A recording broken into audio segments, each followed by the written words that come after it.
got to stand up strong. Think the truth about themselves to understand what went wrong. I know we can find a way.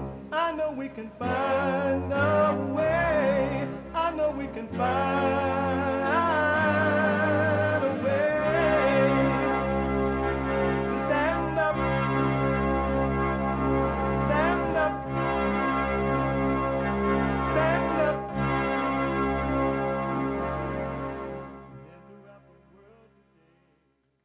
Uniting the races with truth instead of dividing them with lies.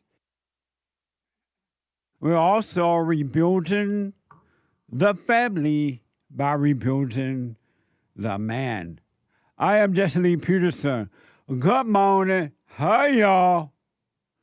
It's amazing. It is Tuesday again. Already, and you can get involved by calling 888-77-53773. 888-77-JESSE. JESSE. Jesse. We have every way that you can watch and support the show listed on JessieLeePeterson.com/show, JessieLeePeterson.com/show. And you can listen to the show. You can podcast, but you can listen if you got to run around. You know, you got to go make breakfast, or you got to go work out, or you got to get to work, and you would love to listen to the show while it's happening, you can. You can podcast, of course, but you could be listening on your iPhone or iPad, anywhere in the world, at any time, by calling the listen line on TalkStream Live at 605-615-4131. 605-615-4131. And to donate and have your comments read out loud, go to Buy Me a Coffee. BuyMeACoffee.com/JLP Talk. BuyMeACoffee.com/JLP Talk or Bond JLP Cash App. Bond JLP Cash App. Amazing. It is Tuesday. And my biblical question for this week, a doozy. Comment allez-vous? Comment allez-vous? Biblical question. It is a doozy.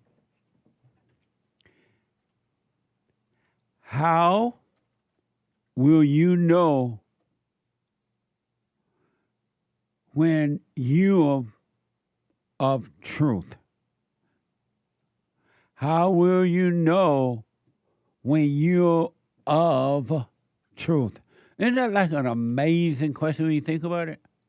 How will I know? How will I know when I am of truth? And what makes it so interesting, besides so many things, but one thing. You have people who say that they believe in God, that they believe in Jesus, and they love to say they believe in Jesus. But they are not of truth and don't know it. And I understand it. I was that way at one time too. And they don't question it. They don't question it. And so these biblical questions are put there to encourage you to know thyself. Really, know yourself. Forget about the world. The hell with the world. Let the world go to hell in a handbasket because it is anyway. People love their misery. They love their hell. They love their evil nature. They get a thrill from it. That's why you hear people say, well, I'm angry. They get a thrill for being angry. If you watch them and pay close attention to it, they get a thrill for being angry because it's another identity, false identity, but it's an identity that feels like them. They love it. Okay. They love it. And so these biblical questions are put there for those who want to overcome, and there are those who want to overcome. And day in and day out, I speak to people and I ask, do you have anger? Oh, I do sometimes. I'm not always angry. I do sometimes. Do you have anger? Yeah, but anger is just another emotion, they say. Isn't that amazing? Think about that. And it is an emotional emotion, but it is an evil emotion. And when you're angry, you and evil are one. That's why you hurt yourself and you try to hurt others, because it feels like life to you. And people with the anger spirit, and most people have it, they feel alive when they can judge people in their mind, or they can hurt you with words, or they can do this. They roam the earth. They roam their families. They roam the earth to see who they can affect so that they can feel alive, keep that spirit called anger alive. Isn't that amazing? But anyway, so that's why the biblical questions are there. It's a spiritual battle. Men and women, boys and girls, you can be free or you can live in your misery. And then the children, the men and women who will overcome it, you can be free. And the hell with your family members, your friends, your husband, your wife, your children, your adult children, those who have decided that they want to live in the hell, and they're going to work overtime to keep you there too. Don't fall for it. Do not fall for it. All right? Just FYI. So it is Tuesday. We don't have I'm told that we don't have the country and Western Tuesday music. So I'm just going to tell you it's Tuesday. And every Tuesday, and we don't have the opening right now. Every Tuesday is Country and Western Tuesday. And for those who don't know, well, why are you so like country and Western music? Well, long story short, when I was growing up in Alabama, on the plantation in Alabama, when boys were boys, men were men, and they were free and free indeed. Country and Western music was the only music that we were able to get on that plantation. And when I was doing radio, I did radio before before YouTube came about. And we used to be on Tuesday, we could play whatever country and Western we wanted to because there were no restriction in the way that they have on YouTube about country and Western. So we're limited. But in the good old days when we had radio, country and Western was amazing. So, but right now we can't play it for you.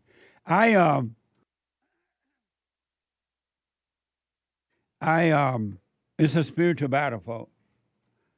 So some of you may have heard that Theo expired. And Theo was one of the actors on the TV show, The Cosby Show. Some of you might remember that. It was a fun show, The Cosby Show. And so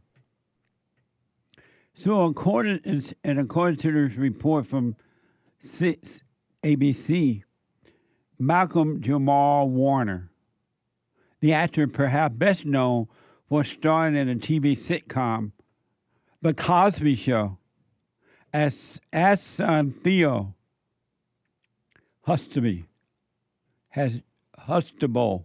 The Hustable, remember them? Had expired at the age of 54. Watch this from ABC. Malcolm-Jamal Warner, who played Theo Huxtable on The Cosby Show, has died. Warner drowned off the coast of Costa Rica yesterday while on a family vacation. Police in Costa Rica say Warner was caught by a high current in the water. Malcolm-Jamal Warner starred in all 8 seasons of The Cosby Show as Theo Huxtable. He won an Emmy for his role as the only son of Bill Cosby's character, Cliff Huxtable. I spoke to Bill Cosby. And yet Malcolm-Jamal Warner was still able to give life to the character you had in mind? Very much so. Very, very much so. Malcolm, you could depend on Malcolm always going to the shelter to learn his lines, to gather his character, to come out and be ready. When news came, it was shocking, and of course my thoughts went straight to his mother, who worked so hard, and she was so wonderful with him. Malcolm-Jamal Warner leaves behind a wife and a daughter. He was 54 years old. Amazing. May his soul rest in peace. I was surprised when I heard this. I remember when Malcolm lived in L.A.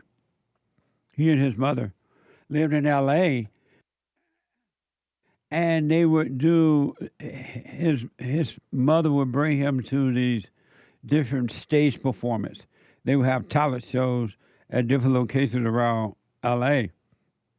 And then and they were young. My goddaughter one of my goddaughters used to participate in those plays. And she and Malcolm knew each other really well. And so I remember him before he was even known as the Cosby Kid. And he came a long way really fast. And he appeared to be committed to becoming an actor. And his mother, I do remember her. She would always take him, I don't know about always, but she would take him to his rehearsals and events. And then, so I remember when they moved from L.A. to, I believe they went to New York. They moved to New York. And they say, he was on the Cosby Show, and one thing led to another. And it's interesting to see how fast he grew up, and he became a really good, actor for what he could do. It was amazing. So may his soul rest in peace. I was surprised to hear this. When the breaking news yesterday, I first saw it on the local news here in L.A. And it's amazing, huh? And they say that he was out there swimming in the lake. He got caught up in the waves or something. But may his soul rest in peace. I remember when the Cosby Show was around, a lot of blacks, I don't know about all, but a lot of blacks saw the Cosby Show as an important show to them. And to me, it was just a show. Yeah, of course the actors were black, but it was a fun show. It was just a show. But a lot of blacks saw it as their savior. And I realized now, and I didn't realize as much then as I do now, that they saw the show as a black show, better than the whites or different than the whites. So it was like a race show to them. And they loved seeing black people, well, I guess, compete against the white or something. I don't know. But they saw it was just a movie. A TV sitcom. It was just a show. But a lot of black people saw it as a savior because they always look on the outside for something to save them from the white man, not knowing that the white man is not their problem. And it's cool hearing Bill Cosby respond to it. So may his soul rest in peace.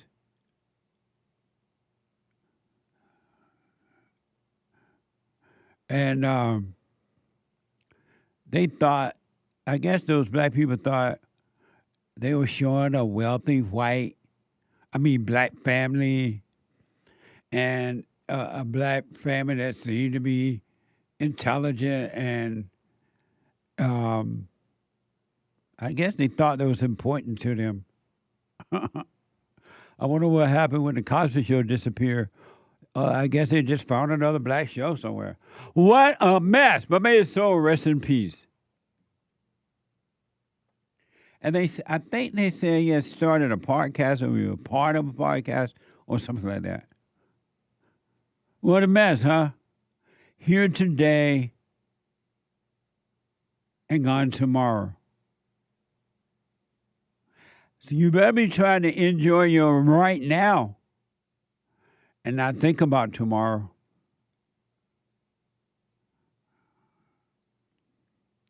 I remember when I first went out into the world to work as a teenager, 18 years old. Well, I had been working off and on when I went to the city. I always worked in the country, but when I went to the city, I would work for a while doing different jobs. And I remember that when we would go to work, we had to dress for the job. We had to have a certain attitude about the job, and we appreciated the job. And so when we would go to the company, get an interview, and the job said, "Okay, I'll pay you $10 an hour," for example, for an 8-hour work, a day's work. And I remember that we were so grateful. We dressed a certain way. We carried ourselves in a certain way. And we showed appreciation for that job by giving the company 8 hours worth of work. And sometimes overtime. But we did what we promised we would do, and the job paid what they promised that they would pay, and all was well. That's gone now, for the most part. Young people today, they don't seem to understand or remember that they made a deal with the company that I'm going to give you 8 hours worth of work, and I want 8 hours worth of pay, right? They are nowadays, they're on their cell phones all day. They're like in and out of the office. They don't really produce 8 hours worth of work. And then they take off and they, whatever. It's just a mess. It was a mess. It is a mess. And then there's no restriction to how they would dress nowadays. And so the order of work is gone now. And then you get on them about it, they want to fight. Instead of saying, you know what, you're right. I'm wrong. I shouldn't be collecting your money, a paycheck every day if I'm not doing the work. But they have no guilt about it at all. And it's so bad that I remember another time, a reflection, when we would travel, we really used to dress up to travel. Men dress in nice suits sometimes, but nice clothes. The women dress in nice clothes, you know, not all these skimpy. How come women always showing naked skin now? Why are they so insecure that they have to go out of the house naked? What's wrong with you, ladies? They wear, people wear pajamas on the airplane. Remember when we had to dress up? Even for to ride the bus on trips, you had to dress up. When we opened up the show on Black Friday, we show you how it used to be for the black. They dressed up. They carried themselves well. The ladies would dress really nice. And it wasn't always showing skin because they weren't insecure as they are today. And when you travel where I let you have some sense. I remember when America was a classy country. It was orderly. And not by force, but by choice. And so when a black TV show came, they didn't have to show you how to act. You already knew how to act, how to carry yourself, and be professional. That's gone. I want to show you this woman getting on an airplane, and it turned out to be a mess. Instead of just saying, you know what, you're right, I'm sorry, I'll go and do better. CBS Miami, a Chicago woman. And I wonder, why is it so hard for young people to dress in the right way? Appropriately. I'm not telling you got to suit up every time, or telling you ladies you have to wear your church hat every day. But why don't you want to, like, represent yourself in an amazing way? CBS Miami. A Chicago woman says she was denied boarding on a Spirit Airlines flight in Miami because of her outfit. Watch this. And out the top at 10, a woman says that she was not allowed to board a Spirit Airlines flight in Miami because of what she was wearing. Back in January, the airline announced it was cracking down on passengers who it considers inappropriately dressed. Well, Jim, this passenger, she reached out to us and she said that not only was she not allowed to board her Spirit flight, but she says her sister was arrested. Your boarding pass, please. As Tanasia Grayer approached the Spirit ticket counter, tensions quickly grew. She was just told she wouldn't be allowed on her flight back to Chicago. I'm right here. You need to get out my face. You don't have to address me like that. You can say whatever you need to say from right there. You don't have to get in my face. You don't get to tell me what to do. And you don't get to tell me what to do. Grayer says it all started over this outfit she wore to the airport. She says she wore similar shorts while traveling on a plane to Miami on Sunday. And these are just regular shorts. Amazing, huh? Black people, why you gotta be so nasty, angry, and after boarding, agents stopped her. The woman's sister was arrested for disorderly. After a boarding agent stopped her, the woman's sister was arrested for disorderly conduct. Watch this. We were getting ready to board the plane, and the lady at the front desk, she stopped me and said, "You're not getting on a plane like that." So I looked at her and I said, "Like what?"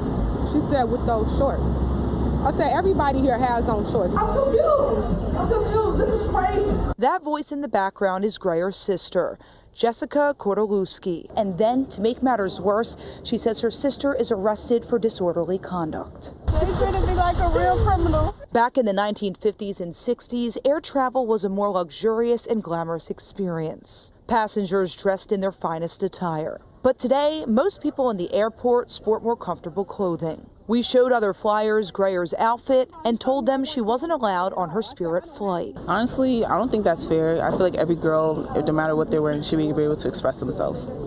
Honestly, it's not even bad. The fact that she got kicked off the flight for that is pretty crazy. And we reached out to Spirit for comment on the situation, and they provided us with this statement saying, in part, "Our records show a guest was not in compliance with her contract of carriage and refused to comply when provided the opportunity to do so." Amazing. I see how those young people do. Oh, nothing wrong with that. I don't see anything wrong with that. This gal is half naked. Who want to be sitting on an airplane with a funky half naked person? Think about that. The air, you can't get in the air as it is. You're on an airplane, the door is closed, and no air is coming in. And some funky half-dressed person sitting there, and you got to travel for 3 or 4 hours with them. And in Spirit, don't put some type of stop to this thing. They'll come on the plane naked. She's coming on the plane, according to what we just saw, half naked.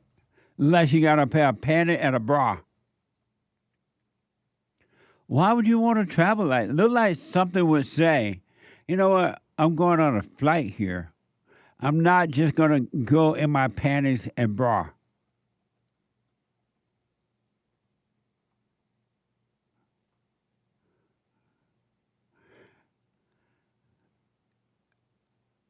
And then the stupid people, oh, the woman should be able to dress however she wants. She should be able to express herself. So the next thing, she want to come on the plane naked. Should that be allowed? And I know human nature well enough now because human nature is evil and it's out of control, and you can't contain it. You don't have control over it. It will go out of control. At some point, you got to say no to it. And if you don't like it, too bad. My company, I got to have a limit to this. So good for Spirit Airlines. Because look how she wanted to come on. Next time she'll want to come on naked or someone like that.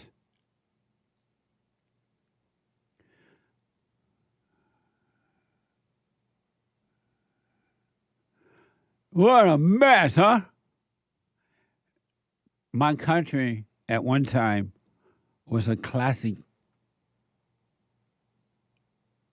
country. I remember growing up, folks, black people didn't act like that at all. And if a black person did act that way, even the family member would say, no, why are you doing that? They would correct it. They didn't need some outside source to do it. They would correct it.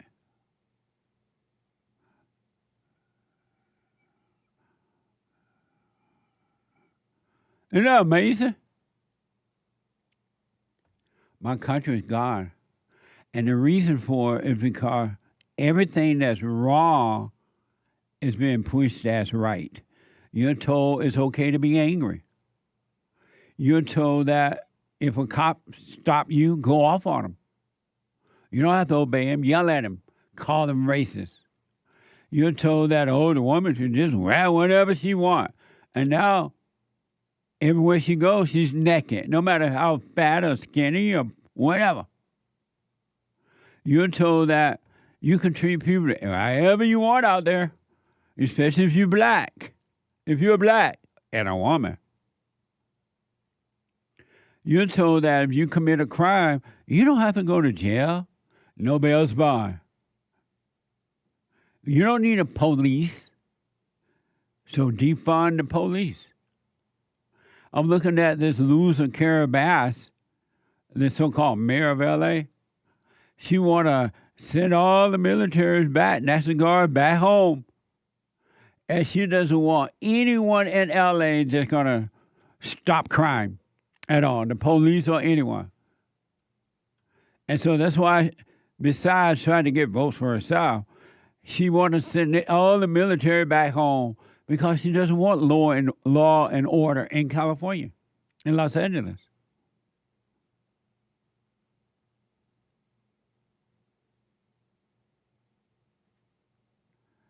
Grandpa,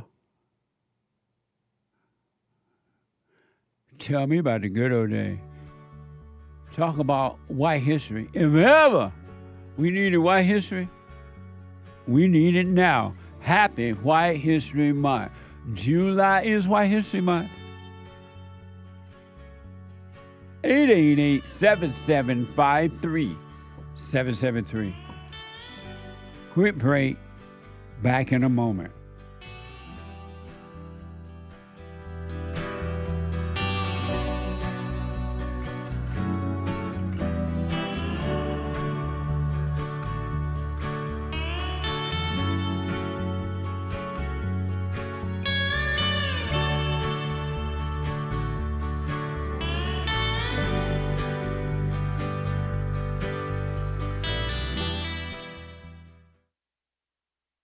Check out my book, For Race to Responsibility.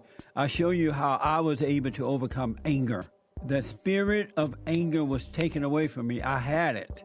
And as a result of having anger, I was insecure. I had doubt, worry, fear. I was in a fallen state and didn't know it. And it wasn't until I went and forgave my mother who tried to turn me away from my father. I forgave my father for not being there and returned back to him. My spirit connected with his spirit, and through him, I was able to return to God. And I have perfect peace. Perfect love casts out anger. And when anger is gone, fear and doubt, worry, insecurity, suicidal thoughts, all of that is gone, and you are free. Amazon.com, Barnes & Noble, or if you want an autographed copy, you can go to my website at rebuildingtheman.com or call 800-411-BOND.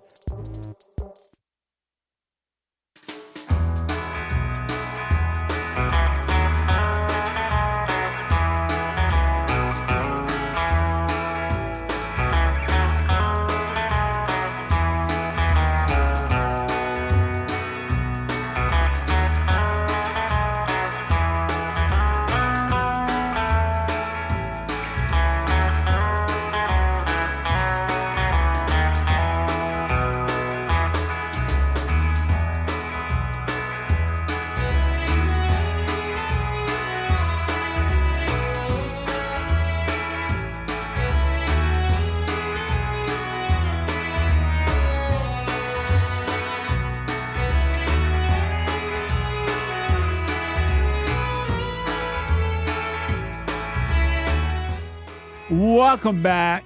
I want my country back. It's not coming back. I see clearly that my country is not coming back. But I'm still going to maintain perfect peace in my country. What a mess! A couple announcements. The Hake Report is coming up at 9 a.m. And you don't want to miss it. TheHakeReport.com from 9 to 11 a.m. Pacific time. And James Hake, he white, with good hair, is on fire. He don't play around.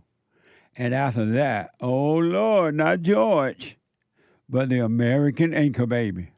Energy given to him by God. And laying it out, giving you the truth every day. And he's learned how to fly. And if ever we need real pilots, we need them now. Every day, Monday through Monday through Thursday, from 11 to 1 p.m. Pacific time. The American Anchor Baby, right after the Hake Report. And last but not least for now, we have a fundraiser drive going. We got to raise some money to keep paying for everything around here. Keep things going through the summer. We got to raise $50,000. And if you have it, give it. Whatever you can give to get us there. And on top of that, I got a call from sponsors. They like, Jesse, you helped us. Your show has helped us. Your fellowship has helped us. Your counseling service has helped us. My family is amazing now, they say. And I heard that you're trying to make it through the summer. So we want to offer you a challenge grant. And let the people know we will give up to $50,000 if you can raise $50,000 or more. You raise more, we'll give up to $50,000 of that. So come on, let's meet this challenge grant, all right? I appreciate it. We help you, you help us to help others. Amazing. So, Hake. Yep. Oh, by the way, go to rebuildingtheman.com/donate. rebuildingtheman.com/donate. And you will see the phone number there. You can call Bond 800-411-2663 to make the donation to the challenge grant and to just donate to Bond. Or you can go to rebuildingtheman.com/donate. And you can mail it. You see the P.O. box up there. You can mail it and for those, let me read it out for the old people. Make a check or money order out to Bond, B-O-N-D, and send it to Bond, P.O. Box 35090, LA, California, 90035. P.O. Box Bond at P.O. Box 35090, LA, California, 90035. All the information is there for the old people too. Because what y'all don't know, I am not as into this social media stuff as y'all think I am. When I go to the bank, I still go to the teller. I don't walk up to no machine and communicate with a stupid machine. I go to the person. I wait in line. If I have to wait a while, I'll wait. I tried to go to the machine this morning and it wouldn't give me cash. See there? And you kicked it. I didn't even think of kicking it, actually. No. You have self-control. No, I just... And no anger. That's right. Maybe I'm just white. Yep. That's a part of it, too. And so I go to the teller. And so I know there are a lot of older people who, they're not into all this stuff. And then when I go to the bank teller, I make my deposit, and then I want a receipt back. I want no computer thing. Don't test me my balance. Put it on paper and give it to me. That's the good old days. Amazing. Hey, so Bigg Bump want to buy the island? I don't know if Anchor maybe could pull that up somehow on IG, but yeah, Bigg Bump sent us this thing. He's like, now tell Jesse, hear me out. I'm hearing you out, Bigg Bump. Bigg Bump want to buy an island. Apparently there's an island somewhere. Off the coast, about 12 miles off the coast of Nicaragua for about $475,000. $475,000, a whole island? Mm-hmm. $475,000, you can't even buy the house in California for that price. I know. 5 years ago, just as the China virus was hitting, I was looking for houses way out in the boonies. San Bernardino, Riverside. Shout out. I guess it's not boonies for some people. But it took me like 5 hours to drive out there and rush hour on Friday because I wanted to feel what it was like to get out there during traffic. Maybe 3 hours. But yeah, and it's 5 acres. A whole island. 5 acres. It's a 3-bedroom, 2-bathroom house. Looks kind of Nicaraguan, the colors. But hey, you can repaint it, right? I suppose you can. You said the house? Yeah, look at this. Oh, yeah, see those colors? Oh, I like that. And it look island. It does. It look like that's not like a color you have in the city. Right. That's a color you have in the country or at the beach. That would be against HOA. Yeah. Oh, that's beautiful. Right? So I'm hearing you out, Bigg Bump. You want to buy a house over an island in Nicaragua. My problem with it is that boardwalk thing, the dock, it looks a little raggedy. It looks like it could get washed away. You can fix it up, Hake.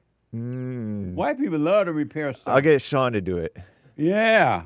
Because Sean would do it. Sean's really real white. He's not lazy white. And so with Bigg Bump by this island, is he going to be another islander? He's going to be from the island. Mun. I'm hearing you out, Bigg Bump. It looked nice from here. Yeah. As he said, it looked like the house and stuff needs some work, but that's just the way it is. Right on, Bigg Bump. Don't party too much on your island. It's named... And be careful who you invite. It has cell service, internet, TV available with that main house. Iguana Island. And it was shown on the Island Hunters show. So, 5 acres. I'm hearing you out, Bigg Bump. Where is Nicaragua? Nicaragua. Nicaragua, I think, is it part of the Mexican peninsula? Okay, so it's not an island itself. I sometimes confuse it with like Costa Rica and some of these other islands. But it's a It's down in like Central or Central. What would that be? Central America? Yeah, that's Central America. See that? The Earth is round. Yeah, obviously. And Google is real. Nicaragua. There's Nicaragua right there. Where? It's down south of El Salvador and stuff. Oh, Honduras. down that way. Yeah, it's by El Salvador. something like that. I mean, I don't know. Oh, I don't know amazing. geography. Nice. That's a nice area there, right? Yeah, I mean, as long as you watch out for the drug lords. 12 miles is pretty far to swim. Yeah. I don't know but that's a commute. Amazing. Yeah. All right. I've gone down to El Salvador Yeah. a couple of times. I've never been south of the border, Oh, God. and I don't want to. Oh, I'll blame you nowadays. Yeah. But when I went, it was fun. Even though in El Salvador, they still had those drug lord people, and they were, if you be like traveling down from the airport in El Salvador San Salvador? to San Salvador, Oh, okay. you had to be careful that you won't be attacked by those, what do you call those people? Bandits. Okay, yeah. You know what I mean? Right. And they stop you along the road, kidnap you, and take your money and stuff. We were concerned about that. Yeah, I bet. Yeah, Well- was it during the Civil War? When I went, Yeah. it had just ended or something, Okay. or winding down. But there were a lot of concern about that. Yeah. But when we got down into San Salvador, it was beautiful. Everything on the beach. Mexicans living like white people. Salvadorans. Salvadorans living like white people. Really. And there were only with the Salvadorians down there, you're either rich or you poor. Ain't no middle class. I disavow that term middle class. It's communist. It is. But You're either rich or poor. actually, I think what communism does is, anyway, And is I know, that and rich or poor. Yeah. And I noticed that the rich Salvadorians were treating the poor Salvadorians in the same way white people treat the poor here. White people. Meaning they're kind of nice to them, but they just keep them at a distance. They were handmaids and servants Okay. all the way. Nice. And my friend, when I went there, I went down there a couple of times to hold conferences. My friend was a guru, a yoga guru, Yeah. and he would do people would come from around the world to his yoga seminars. And he would do the yoga stuff, and then once the yoga thing was over, I would do the silent prayer and talk to them about real life. Nice. And we lived on the beach, like right in a big old house. White people, some of them, they own land even in San Salvador. I bet. And it was beautiful, but we had Mexicans waiting on us hands and feet. Salvadorians. Salvadorians. Yeah. But that's how the other Salvadorians who lived there, they had money, they treated the Salvador just like white people do. Right. They were no different. Some were fair, some were rough. Some cracked the whip. Yeah. Others spared the whip. They would tip them. They would give them tips. Yeah. And then Salvador would go in and clean up their places for them and their houses, the apartments, or whatever. Some people own property. Did you have to watch your stuff around there, or not was there no real not crime? down in San Salvador. Yeah. Somehow or another, because they had all the money, they were protected. Nice. But in El Salvador, it was a little different. Yeah. Yeah. What a mess, huh?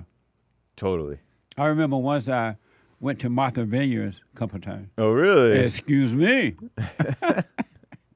Met with Reagan or something? I did conferences down there too, and it was paradise. Yeah, I mean the president's vacation there. Yeah. So good morning, Barack. I know how you and Michelle feel down there. We were in white person land, That's beautiful. and not because I had money, but because I knew white people. And I felt like I had the money, but I didn't. But it was amazing. It's cool knowing white people. Yeah. White people, some of them. For sure. Happy White History Month. Happy White History Month. That's my White History moment. You never gone to Martha Vineyard? I've never been to Martha's Vineyard. I didn't even know where it was. Oh, I'd hear about it. Yeah. Oh, the president went to Martha's Vineyard. I've been down there at least twice. Oh, my God. Is it an island, too, or is Yes. It's an island? Oh, yeah. But there's a bridge to it. Yeah. It's There's a bridge. closer. Yeah. Okay. It's not 12 miles off the coast No, Bigg Bump. of Nicaragua. Anyway, let me go to Thomas, a first-time caller out of Florida. Thomas, you're on the air. Hey, Jesse. Hey, Thomas. So I'll make this quick. Basically, I totally understood, or I felt perfect peace for the first time in my life. Right on. Yeah, so I didn't even think it was possible to get there, to be honest, because a few months ago, I literally thought I was losing my mind. Like, I thought I was just a crazy person struggling with drugs, alcohol. Well, all angry people, all resentful people are crazy, and they are losing their minds. Yes. So I really thought it actually got so bad.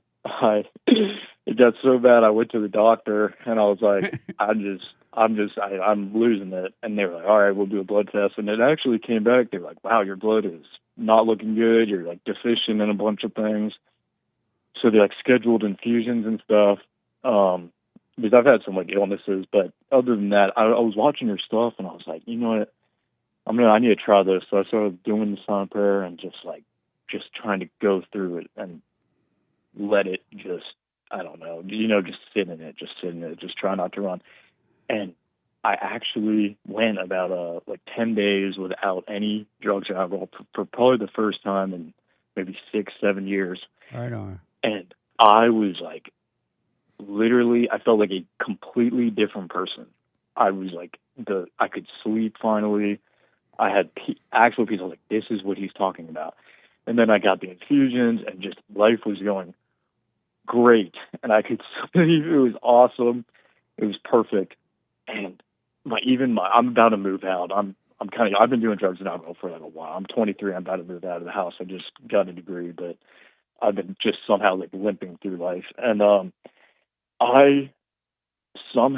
life was going perfect. The thoughts were like were quiet, everything for the first time ever. And somehow I relapsed, went out, did drugs. I don't know how. I don't know how I did that. I ended up doing it. And just, it felt like my whole world spiraled back completely out of control.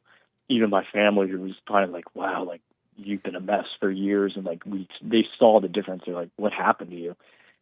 And I'm again like 8 days sober. I'm doing the same thing, just sound paired, but I'm being like tormented like all night. I know it's like part of the process. I'm just sitting in it, like letting the thoughts pass, but it feels like I'm being like attacked, like completely attacked. But is that normal, or am I just going crazy? Yeah. Yes.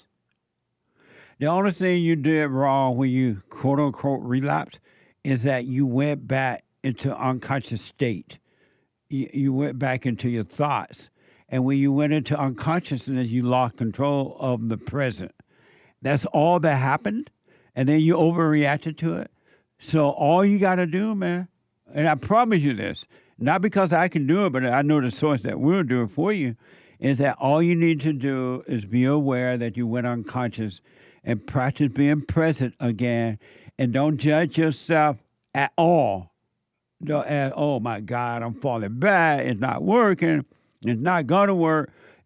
Poor me, I can't believe it. Don't judge it at all. Just be aware I went unconscious. I forgot to be present. And just come back to present.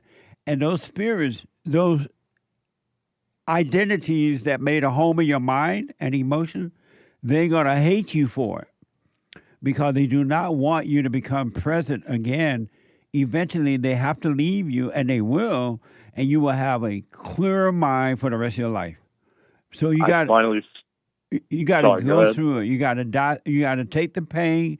As long as it's not ill, you're not physical pain, right? But the spiritual pain. You got to take it, live with it, walk with it. Don't call it ill, and don't run away. Don't deny it. Just be aware of the thoughts and the emotions, and you will be made to be free. And eventually, they will all be gone, and you will have a clear mind.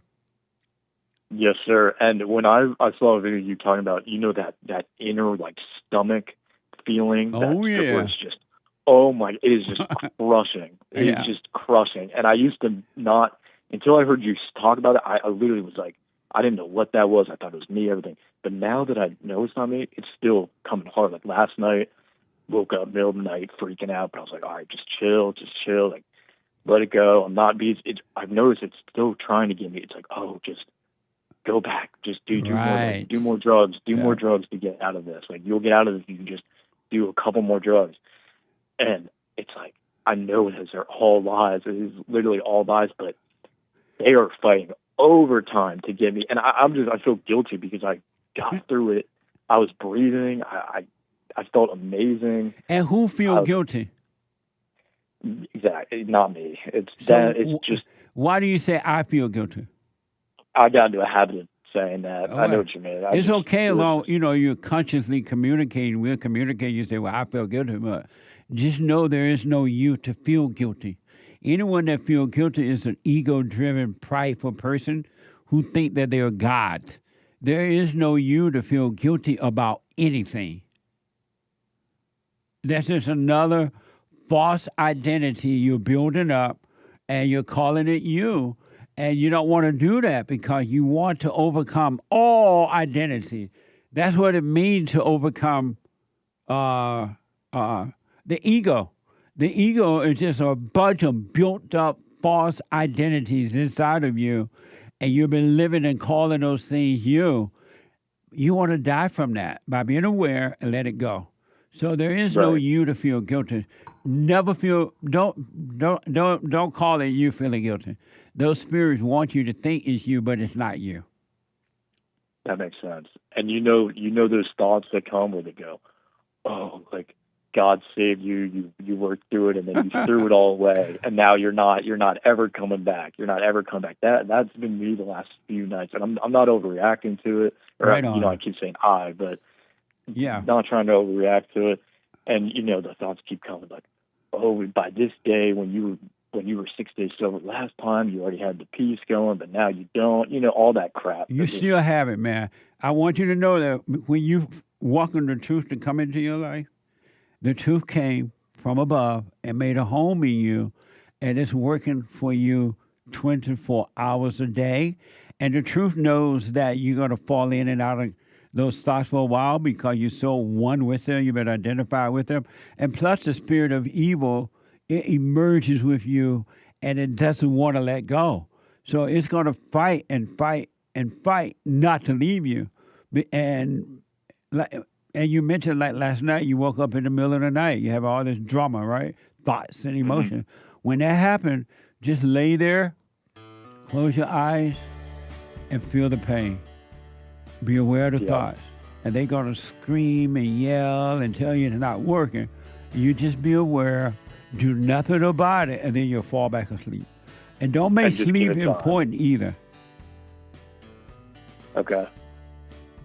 And get it like, don't even worry about these. Last time, it kind of, the first few days were rough. The last time but then I got through it and the voices got quieter. And you will get through this if you let it die. Just be aware and do nothing about it. Okay, gotcha. I'll get out of this again. All right. I wish you well, man. Let me know how it goes. I will. I'll call back. All right. Amazing. Quick break. When I come back, straight to your calls and super chat. The hate report, hate news right now. I'll be back in a moment. 2 more hours to go. I recommend you get a copy of my book, From Rage to Responsibility.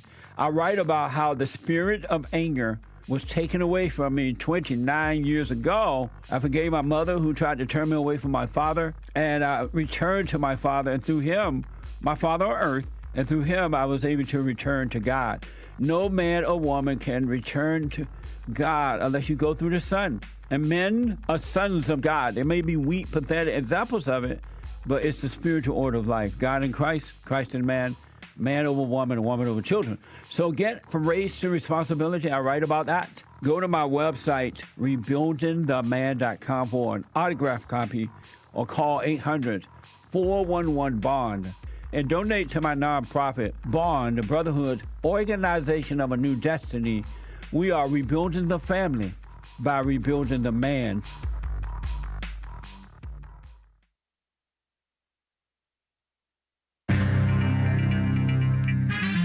There's some serious mess going on in the world. But a good thing, I think, is the Marines are going home after having to deal with the anti-ICE, pro-illegal alien riots and insurrection over here in Los Angeles.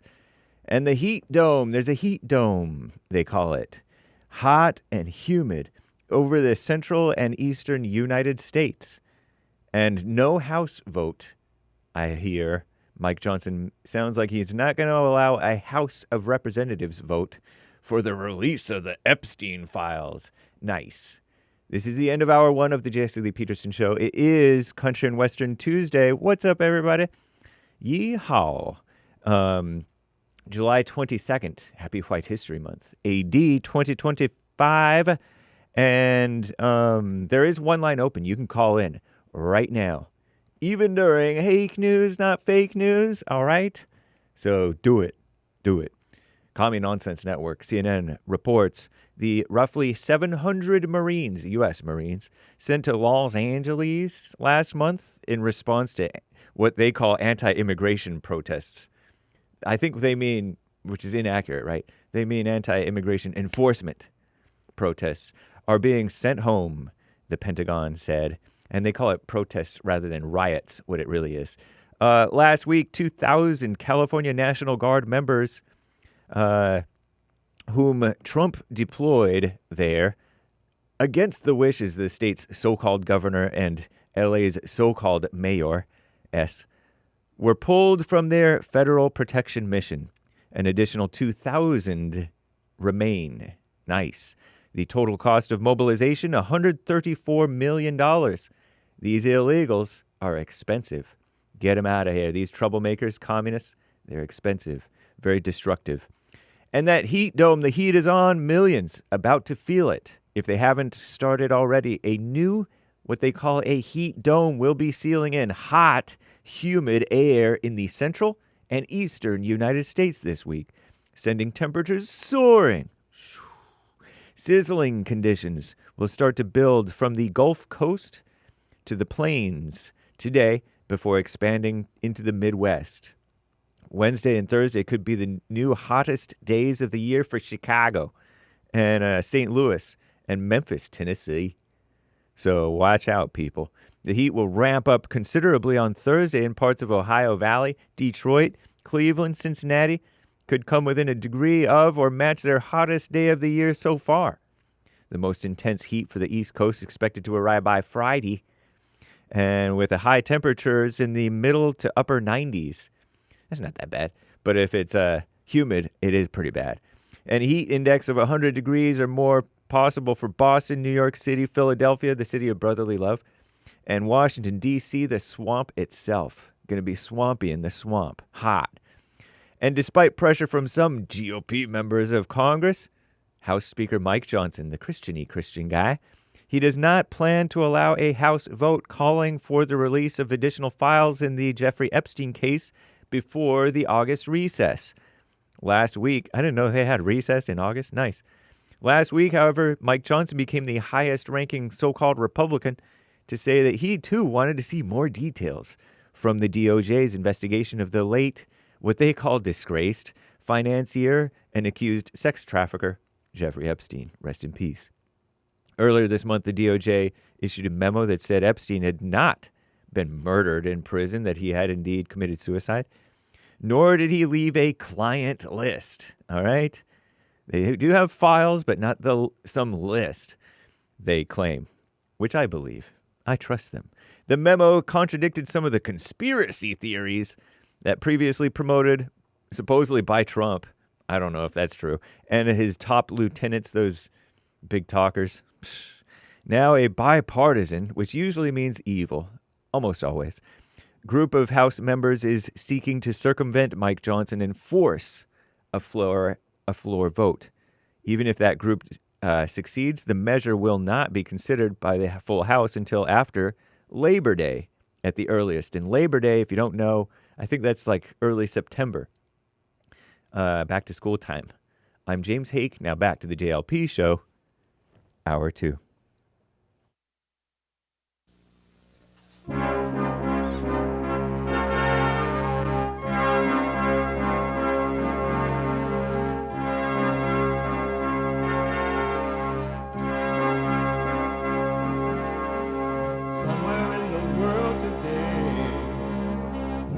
got to stand up strong.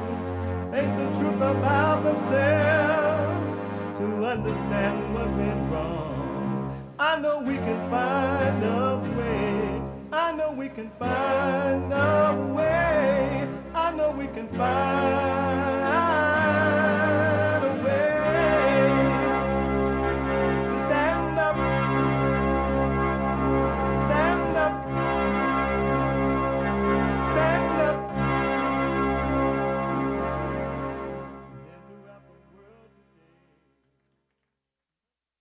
Uniting the races with truth instead of dividing them with lies. We're also rebuilding the family by rebuilding the man. I am Jesse Lee Peterson.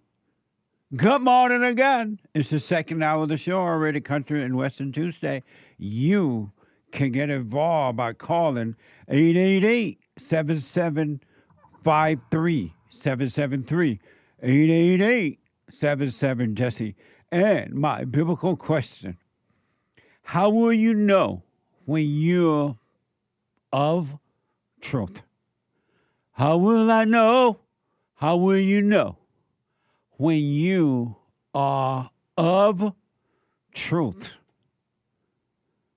You will know, but how will you know? I'm telling you, you will know, but you want to know, how will I know? We have every way that you can watch and support the show listed on jesseleepeterson.com/show. jesseleepeterson.com/show. And some of you have to run around this morning. We are heard around the world by everybody and their mama.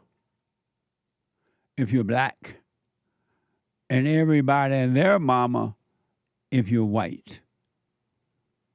And if you're a flat earther, up and down the world. If you're a round earther, around the world. So let's say you got to run around. All my life I've been by a friend. Every time I go to the again. So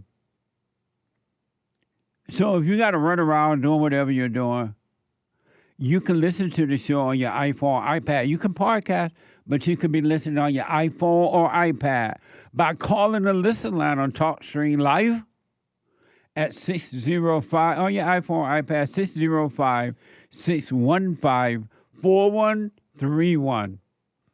605-615-4131.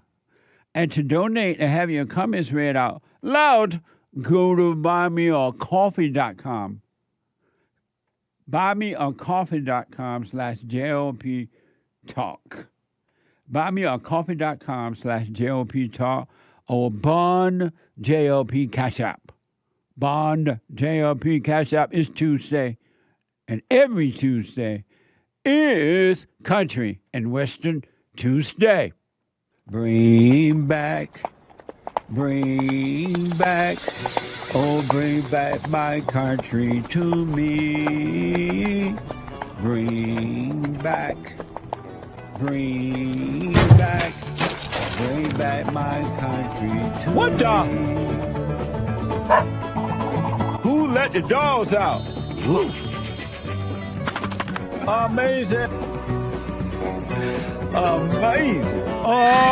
Amazing. The horse fell over. My horse, is he high? Maybe he has some pot. We got to put the horse back. Maybe he had too much stuff on it. He had a shovel, a watermelon, a gun, everything. What the? A black man can only do so much. Much. Okay. Thank you. Country and Western Tuesday. Thank you, Hake. Of the HakeReport.com. Let me go to Bobby out of Florida. Bobby, you're on the air. Uncle Jesse, I'm glad to talk to you again, brother. How you doing, my man? All is well, Bobby. Happy White History Month. Happy White History Month. I was happy and just enjoyed about that too, because I talked to you about 3 weeks ago. I know, not like I'm not an anybody, but we did talk. And you might remember me from 3 or 4 weeks ago. I'm not like, oh, you remember who I am, but just let me get this out for a second, because I know time's constrained. So this is about 3-4 weeks ago now, and I called you, and we were all worried because I was going to be getting evicted, and what was going on is it wasn't because I didn't miss any payments or none. I had it in with these demons next door. It was these. Let me do that, Bobby, because of time. How's things going now, and what did you call about today? Okay, what I called about today is you told me, because we were thinking about getting a hold of a lawyer, fire a nuke, fire a missile. Okay, so how it's going today is so I can't even believe it myself, Uncle Jesse. So you said because everybody was expecting me to do something, okay, and you said, okay, this is what you're gonna do. I said, what? And you said, do nothing. I said, what do you mean? He said, just do nothing. And so I was like, well, what do you mean? And he told me, just, I hear you. You said, just listen to me now. Do nothing. And then I was like, okay. I mean, you asked me if I trusted you, and that's why I called you. And I was like, yeah. And we went over through all the scenarios and everything anyway. So how's it going now? I did nothing. You did nothing? So I did nothing. And how did it turn out? I got a brand new apartment 2.5 miles away from them. The building just opened up, and if this would have happened a month earlier, the place wouldn't have been opened. And if this would have happened a month later, every 16 apartments would have been filled. So just great in God's timing, and then me calling you and not going overboard and not firing missiles and me not going other ways, just doing nothing. And then remember they went and Baker acted me. They hospitalized me. The people that but you said, just go along, just go, just let them do what they got to do. You do nothing. And so I let them, not arrest me, but I got mentally for 6 days. I was in the mental hospital, and that just happened 2.5 weeks ago. And you told me, just do nothing, do nothing. Let me and then look what happened. And then 5 days ago, I just got in here 5 days ago. Right. Hallelujah, glory God. Well, Bobby, if you just relax and don't overreact, and just live one moment at a time with no ideas and no plan, it's just going to get better for you. Don't overreact, all right? Okay. All right. Thank you, man. Amazing. Thank you, Uncle Jesse. Happy White History Month, Bobby. Happy White History. Thank you, buddy. 888-775-3773. Let me go to Tony out of California. Tony, happy White History Month. You're on the air. Good day, Jesse. How the heck are you? All is well, Tony, and happy White History Month.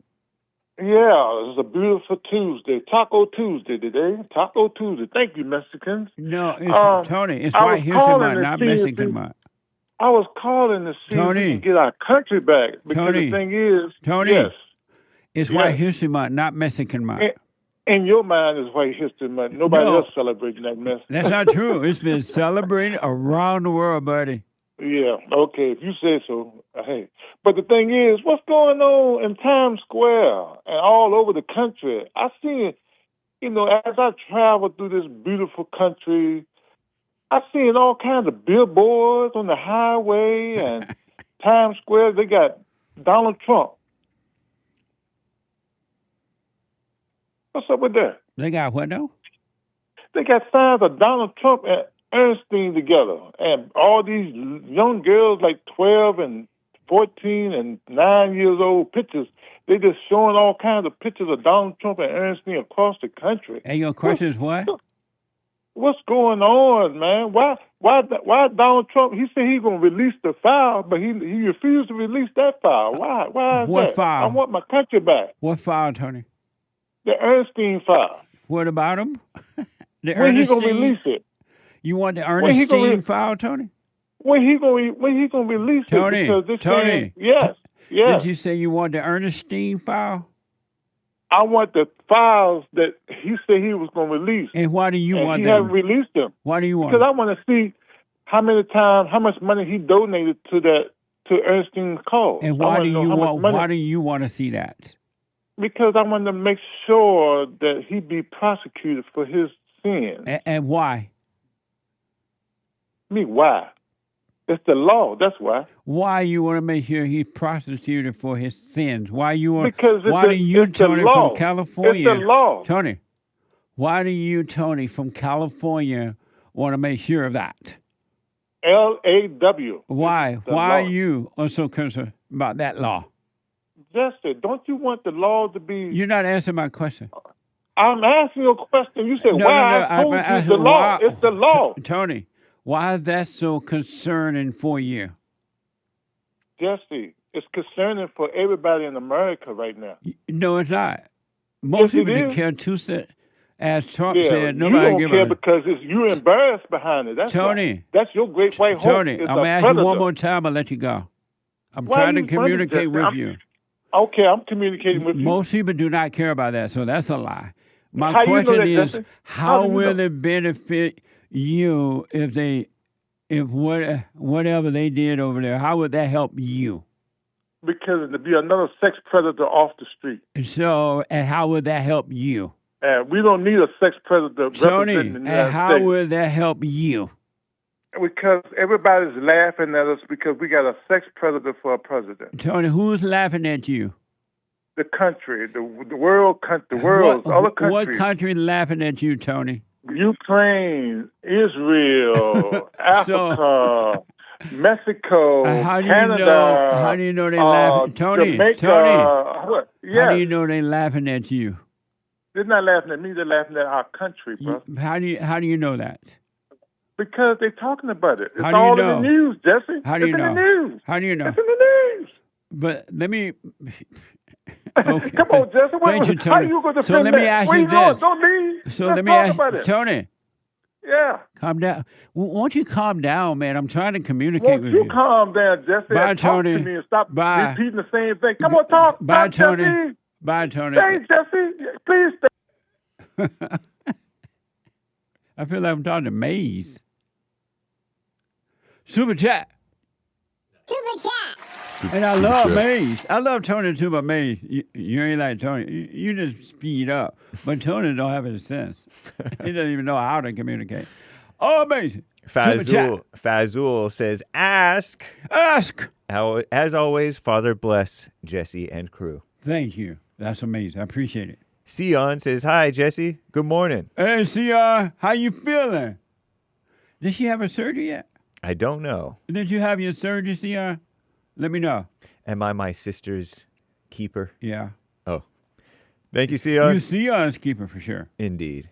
That's Shout our, out. That's our friend. What the? Matt, 1776, gifted the cookie. Sorry on the stream reconnection yesterday.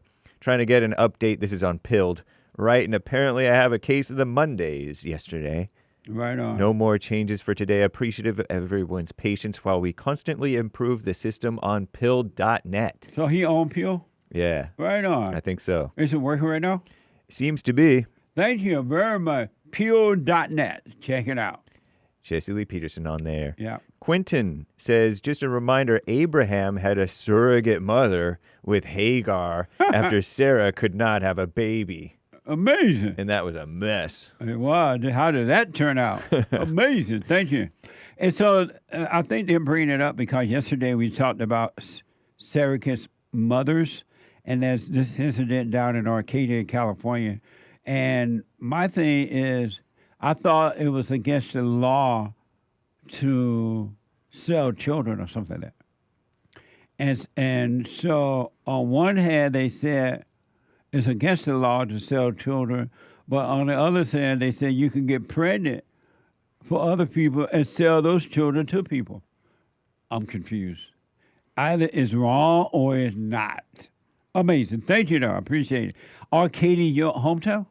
Basically, yeah. Amazing. Yep. Beautiful area. You know those people with the surrogate children? I wish I did. They seem nice. She wanted a big family. I feel for her. They found 20 in there. 21. Wow, Yep. according to the report.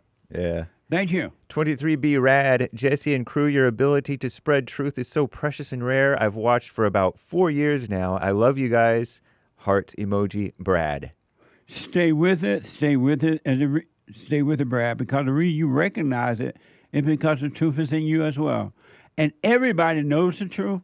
It's just that most people won't come back to remember the truth, but everybody know it. They know it's the truth. That's why they get mad. Amazing. Thank you. Mike Young bought a coffee. Hey, Jesse, I have 2 questions about immigration. Why is it whenever you ask liberals, are you bothered by blacks being affected by illegal aliens? And they always struggle with an answer. And why do liberals don't give white people the same excuses they gave illegal aliens? Remember the issue with the white South Africans? Thanks, Mike Young. Amazing. Thank you. Mind blowing. Exactly, man. Yeah, what a mess. Mike Young bought another coffee. Hey, James Hake, I personally want you to know that as a black man myself, it really angers me that you people have allowed America to go down the tubes for many years because of the fear of being called racist. And I remember when white Americans had no fear. Now, thankfully, we have white men like yourself and like Trump to stand bold to tell other races that's not white the truth. Amazing. That's right, Mike. Nice. Amazing. He black. Thank you, Mike. Jermaine bought a coffee. Good morning, Jesse. Hey, Derek, Nick. Good morning. And the rest of the crew. Happy White History Month. July just feels white. Happy 8th year celebration of White History Month. Jermaine asks, in response to the biblical question, how will you know when you're of the truth? Right. Just it like, doesn't say of the truth. Oh, yeah, of truth. Right. Just like JLP says, you won't have to think about it. The truth will just work on your behalf. It will reveal things to you, says Jermaine. Amazing. I'll put my 2 cents in on Sunday. Thank you. 5 coffees from someone. Thank you, Jesse, for what you do. Happy White History Month. What's the difference between my personal wants and what the devil's telling me I want? Emojis. That's a good question. If you mean personal want, like food, a place to live, and all that, that's fine. You got to provide for yourself. I don't understand the other part of the question, though. And what would this? And what between personal wants and what the devil telling me that I want? Whatever your imagination, your thoughts, and emotions are telling you, that's not what you want. Believe me. Amazing. Thank you. Thank you for your coffees. Cesar or Caesar, 3 coffees. Morning, Jesse and crew. That gentleman who randomly walked into church the other day, yesterday he says, but it was 2 days ago now, was probably regretting it after Jesse asked him to come up to the stage laughing. Little did he know he was at the right place at the right time, smiling. I wish him well. Really. He heard the truth. Once you hear the truth, you can't unhear the truth. Amazing. Thank you. Have a great week, everyone, says Cesar or Caesar. Thank you. You too. Anthony, getting a lot of commercials on YouTube now? ?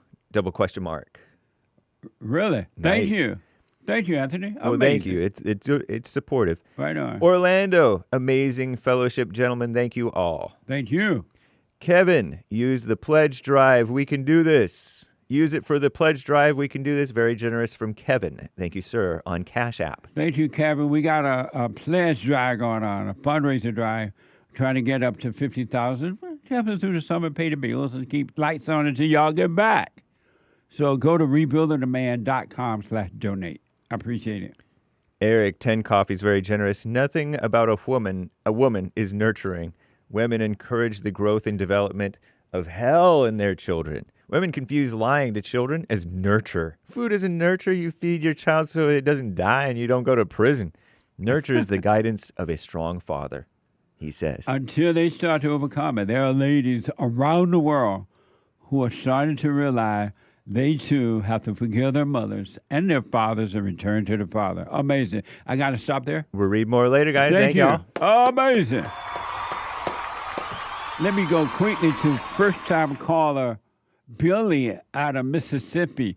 M-I crooked letter, I crooked letter, I humpback. Ah, that's Mississippi. Billy, happy White History Month. You're on the air. You're so funny. Happy White History Month. How you doing? All is well, Billy. Hey, look, because time is short, as you say, I'm going to make this Are short. you like on a speakerphone or something? Yes, sir, because my phone don't work. Do you want me to take it off? Yes. Okay.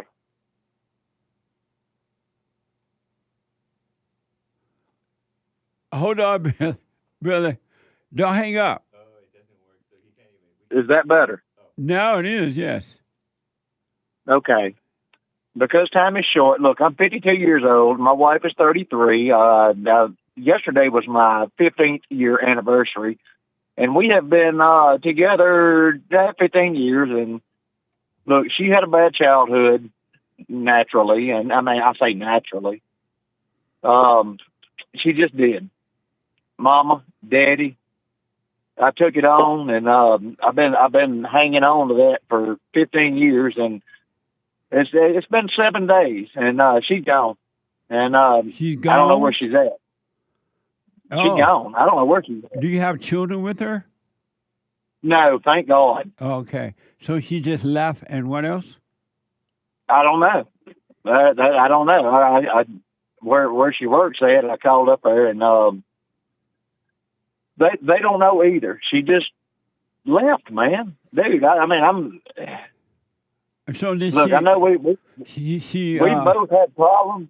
We got issues, but man, oh man, you don't. I mean, really? How long ago she's been gone? 7 days. And she hasn't showed up to work or anything? No. Did you call a missing in person police report? No, I'm not going to do that because I know what she's doing. Oh, what is she doing? I'm not going to say I know that for a fact, but I think she's back on drugs. Oh, I see. And so has she done this before? Yes. Oh, okay. And so your question for me is what?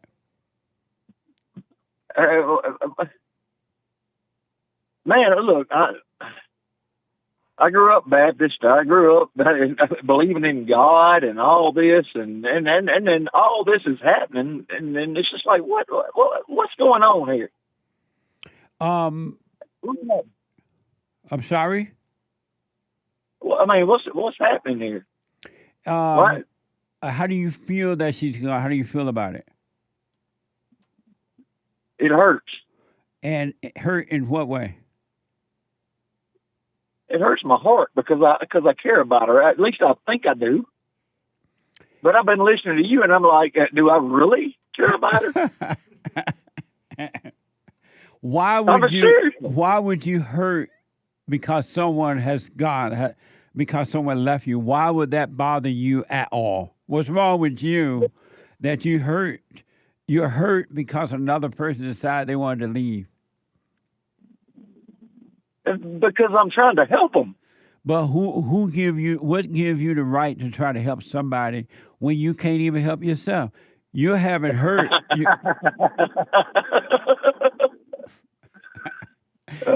You're right. You're having pain on somebody else leaving, and you say you're trying to hurt, but you can't even help yourself. You have pain.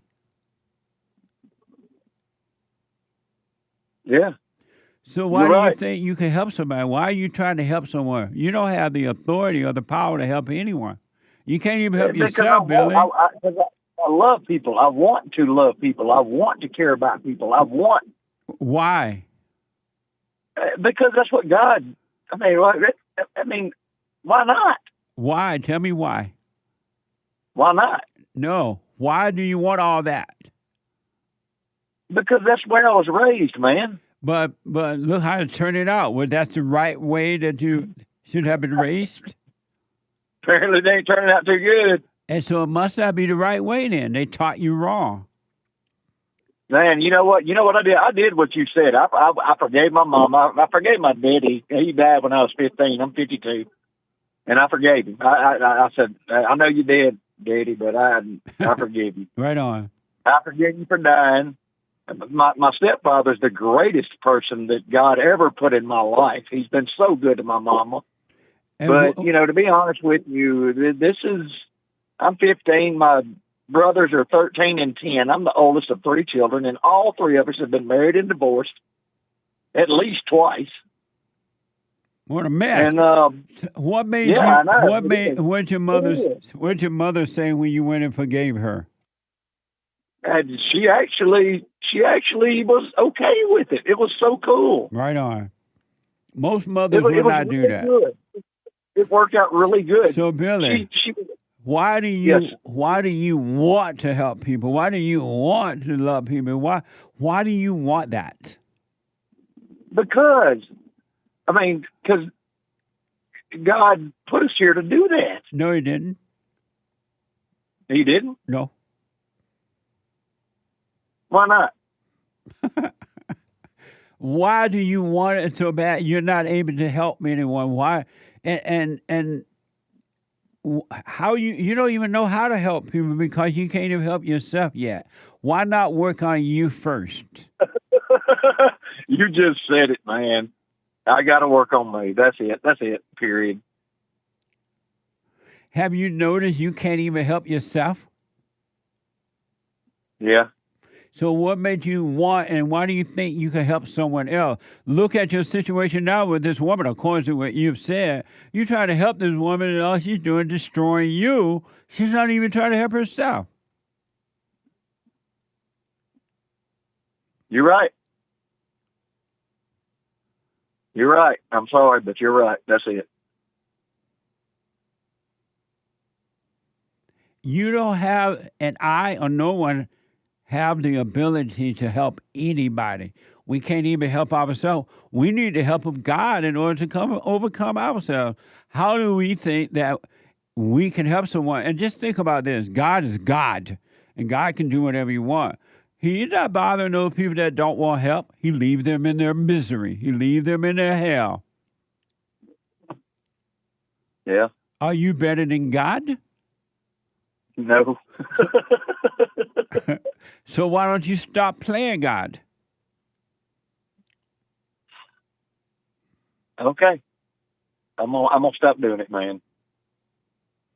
And then missing this woman, you're not missing this woman because of her and thinking of her. You're missing that woman for you. If she come back, you will feel better.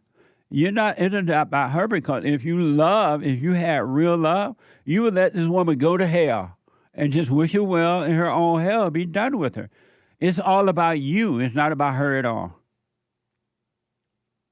So I want my wife to go to hell. No, you want her back so it can make you feel good. Yeah, you're right. And you lie and say, well, I want her back. I want to help. I really love her. I want to help. It's all about you because she came back. You'll feel better, but it won't make things better. You just feel better temporarily. No, you're right. You're right. So I'm living in hell. Yes. Okay. I'm living in hell. Yes. And I don't have to. No. How do I not live in hell? By overcoming the hell in you. Become aware of the hell inside of you. Just be aware of it, and you will overcome it. And then you will go through hell and end up in heaven right here on earth. I'm going through hell. There ain't no doubt about it. So apparently I'm going to end up in heaven. But you got to go through it, being aware of it, and don't be angry. Do nothing about it.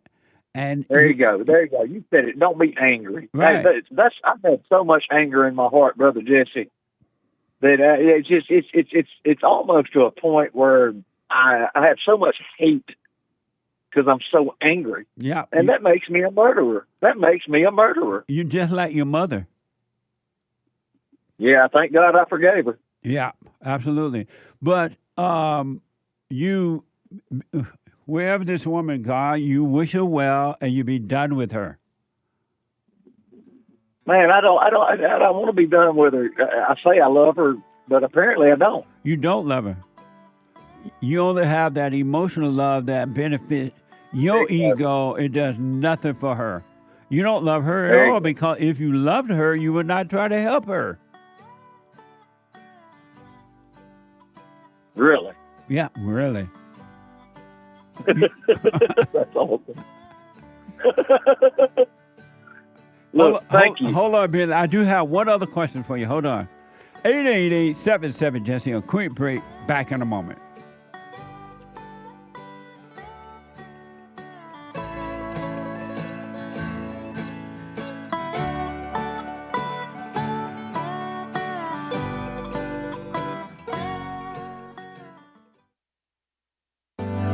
Steve, thank you for calling and thanks for holding. How have you been helped by the show? I'm going to tell you this. I believe you might go down in history as one of the greatest, if not the greatest, black man that ever lived on planet Earth, as far as I'm concerned. I don't know anybody before you that's been that great. You know, freeing the slaves is one thing, but you've been freeing people of their mind, which matters, it should be anyhow, to you more than anything else, because with the mind not being right, there ain't nothing else going to happen right anyway. If you can doubt every thought because you're not your thoughts, if you can doubt every thought, knowing that you're not your thoughts, you don't create them, they're not from God, that they're from the deceiver, the great deceiver, Satan. If you can doubt every thought, you can be free, just like that. At an instant. Bring every thought into captivity. It's so amazing.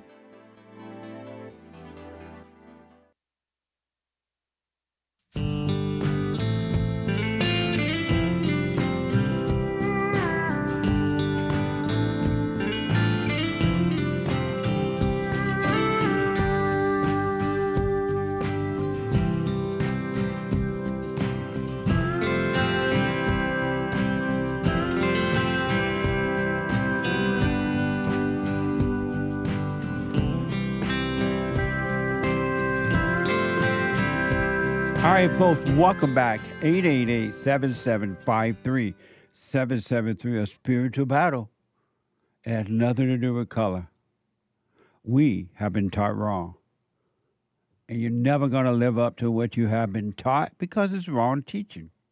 Why not let it go? Hake Report is coming up at 9 a.m. this morning. The Hake, H-A-K-E report.com from 9 to 11. And then the American Anchor Baby from 11 to 1 p.m. right after the Hake Report from 11 a.m. to 1 p.m. Pacific time. And you can call in to those shows. Amazing. And if you need counseling, we have the best counseling service on this side of heaven by phone, Skype, or walk-in. I do it myself.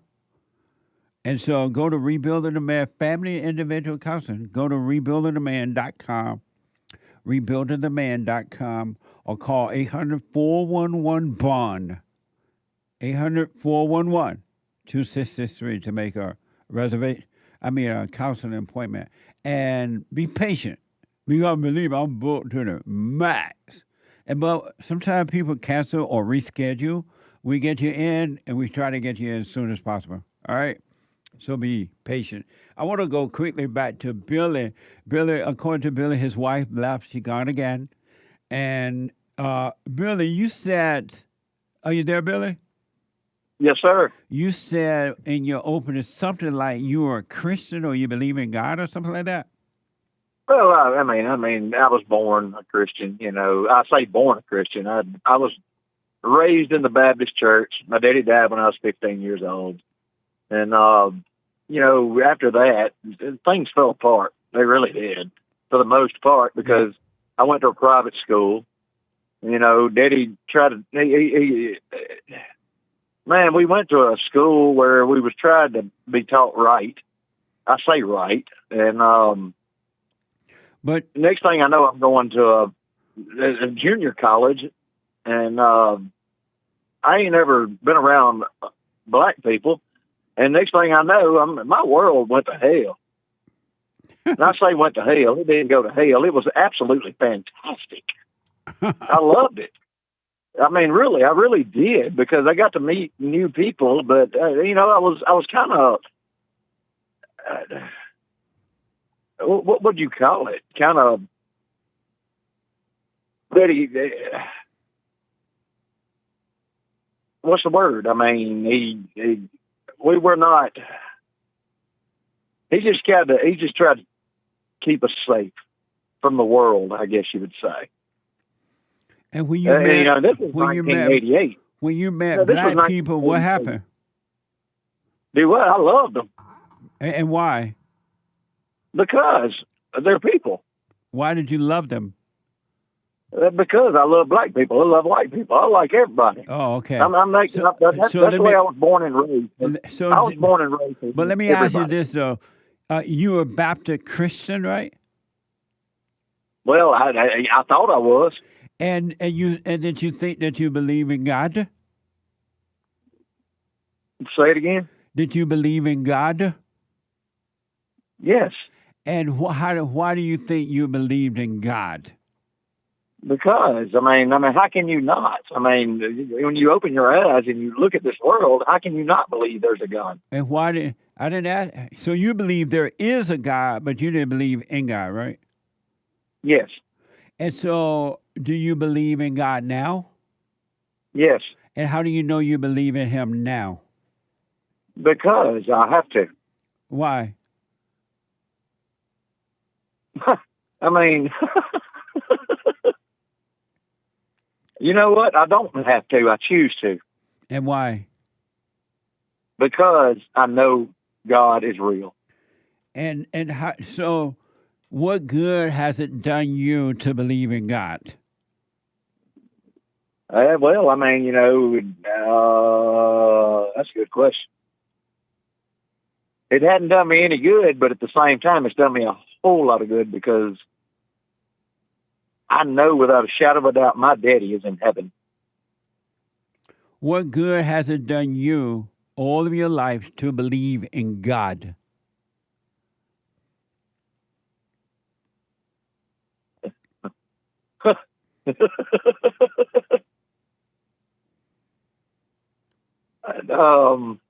I mean, that's pretty confusing. What's confusing? It hadn't done me any good. Okay? That's the straight truth. And so, if it hasn't done you any good, why do you think you believe in him? Well, I mean, why?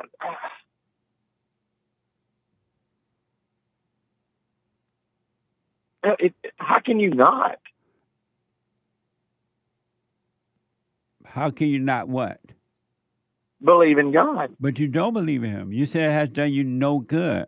Why believe in a God that is doing you no good? So what? Well, let me ask you this way: Why haven't you? Yes, sir. Why haven't you questioned your life all these years? If I believe in God, why am I so miserable? Why am I so emotional? Why am I so lost? Why do I get into all kinds of mess? Why haven't you questioned that if you believe in God? Because I'm an alcoholic. That's why you haven't questioned it? Do what? That's why you haven't questioned why do I say I believe in God? I get in all this mess. Why haven't you questioned that? I don't know. And you say you're an alcoholic? No, the world calls me one. Are you alcoholic? I mean, do you? Yes. And, according to the world. And then your wife was a drug addict? Yes. So your wife a drug addict and you're an alcoholic? Yes. Did you do drugs too? No. Well, I used to, but I don't no more. Oh, okay. And so, how were you going to help your wife then? I can't. But I mean, she just up and left, man. Do you blame her?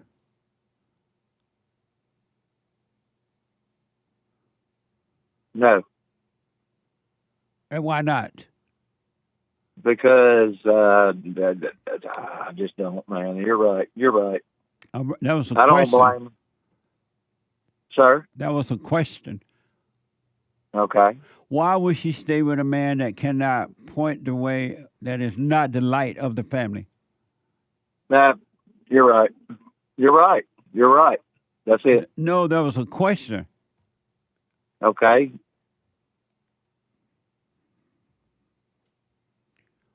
She can't. So why don't you let her go and forget about her and just work on you? Man, that's what I got to do, apparently. Why have you done that? Because I try. I just keep trying, man. I keep trying. Try just, what? I mean, I think I love her. Do I love her? No, you hate her. You only use her for your ego gratification. If you loved her, you would think or feel nothing about her leaving. You would be at total peace if you've been married 800 years and she decided to leave, okay, bye. But you don't love her because it's about you, your ego. It's abnormal for any human being to feel anything about anyone coming and going in out of their lives. You don't love her. So I don't love her. No, you don't have love, Billy. All right. Because if you loved her, why would you feel pain that she's gone? I never thought about it like that. And the answer is what? I don't have an answer. Right. So I don't have an answer. So here's what I recommend. You want to know God? Yes. You really want to know him? Yes. Because you can know him. Believing him is not knowing him. Believing him is just like believing about Martin Luther King and other people. It does nothing for you. But if you want to know him... I've heard you say that. Wow, that's amazing. But if you want to know him, you can know him. My children shall know me, he says.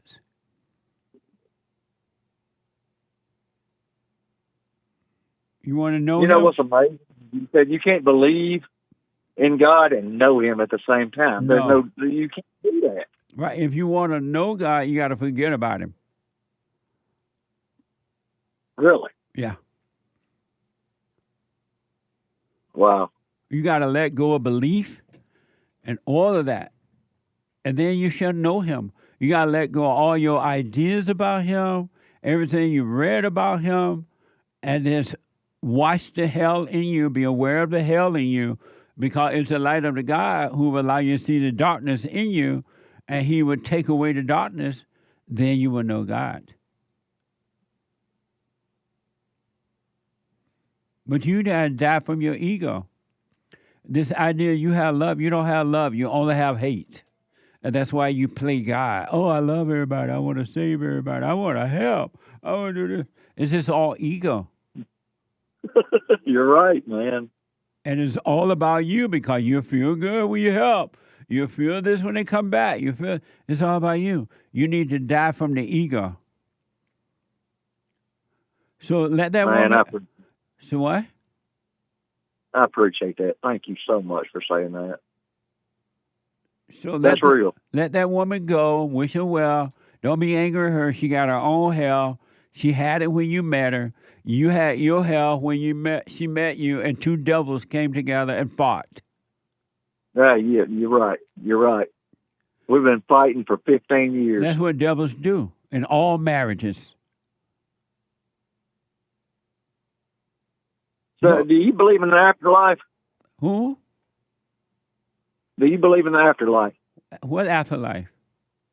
I mean, hell or heaven. Oh, I'm trying to do now life. I'm not thinking about the afterlife. I'm trying to make now life. Why are you thinking about the afterlife when you got to live now? That's a good question. But I mean, when you die, haven't even figured out now.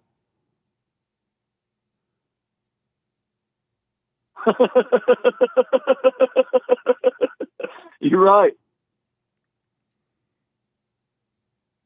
But I mean, is there an afterlife? Yes or no? What I recommend is you think about afterlife. Why don't you live now? And then whatever's to come, you'll be ready for it. You should think about now, not about what's to come. Take no thought about after.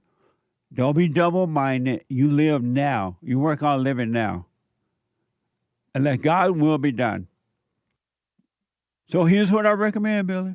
Are you doing the silent prayer? No, but I've been suffer and die. What?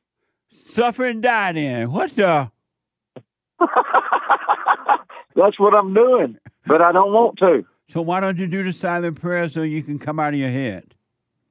Yeah, I'm gonna start doing it, Brother Jesse. All right, do the silent prayer. Be aware of the thoughts. Practice being present. Forget about that woman, and you live your life. And let the Lord, let the truth take care of you. Okay. All right? Yes, sir. And stop lying to yourself. You don't love that woman. It's all about you. Your ego. You just want something to make you feel good. You're right. Let me know how it goes. I appreciate that, man. Thank you. You're welcome, buddy. Because of time, y'all have a good day. That's right. Because of time, I got to go. God bless you, my friend. You too, Billy. 888-7753-773. Beth from Kansas. Beth, happy White History Month. You're on the air. Oh, happy White History Month. Thank you. I just wanted to answer the biblical question. How will you know when you're of truth? I'll know when I don't have an argument in my head. You know it'll just, I won't have an argument in my head. It'll just be, it'll be a real clear. Oh, amazing. As far as what, So. Do you live in, not do you live, are you doing the silent prayer every morning and night? I am, but I have not increased the time. I'm still at like 5-10 minutes. And why is that? I don't know. I don't know yet. Not that it's bad. 5 or 10 minutes is better than nothing. Believe me. But yeah, it's just something I've got to fall into, I guess. Well, so, you stay with it, and it will work itself out for you. Really, it really will. Okay, all right, because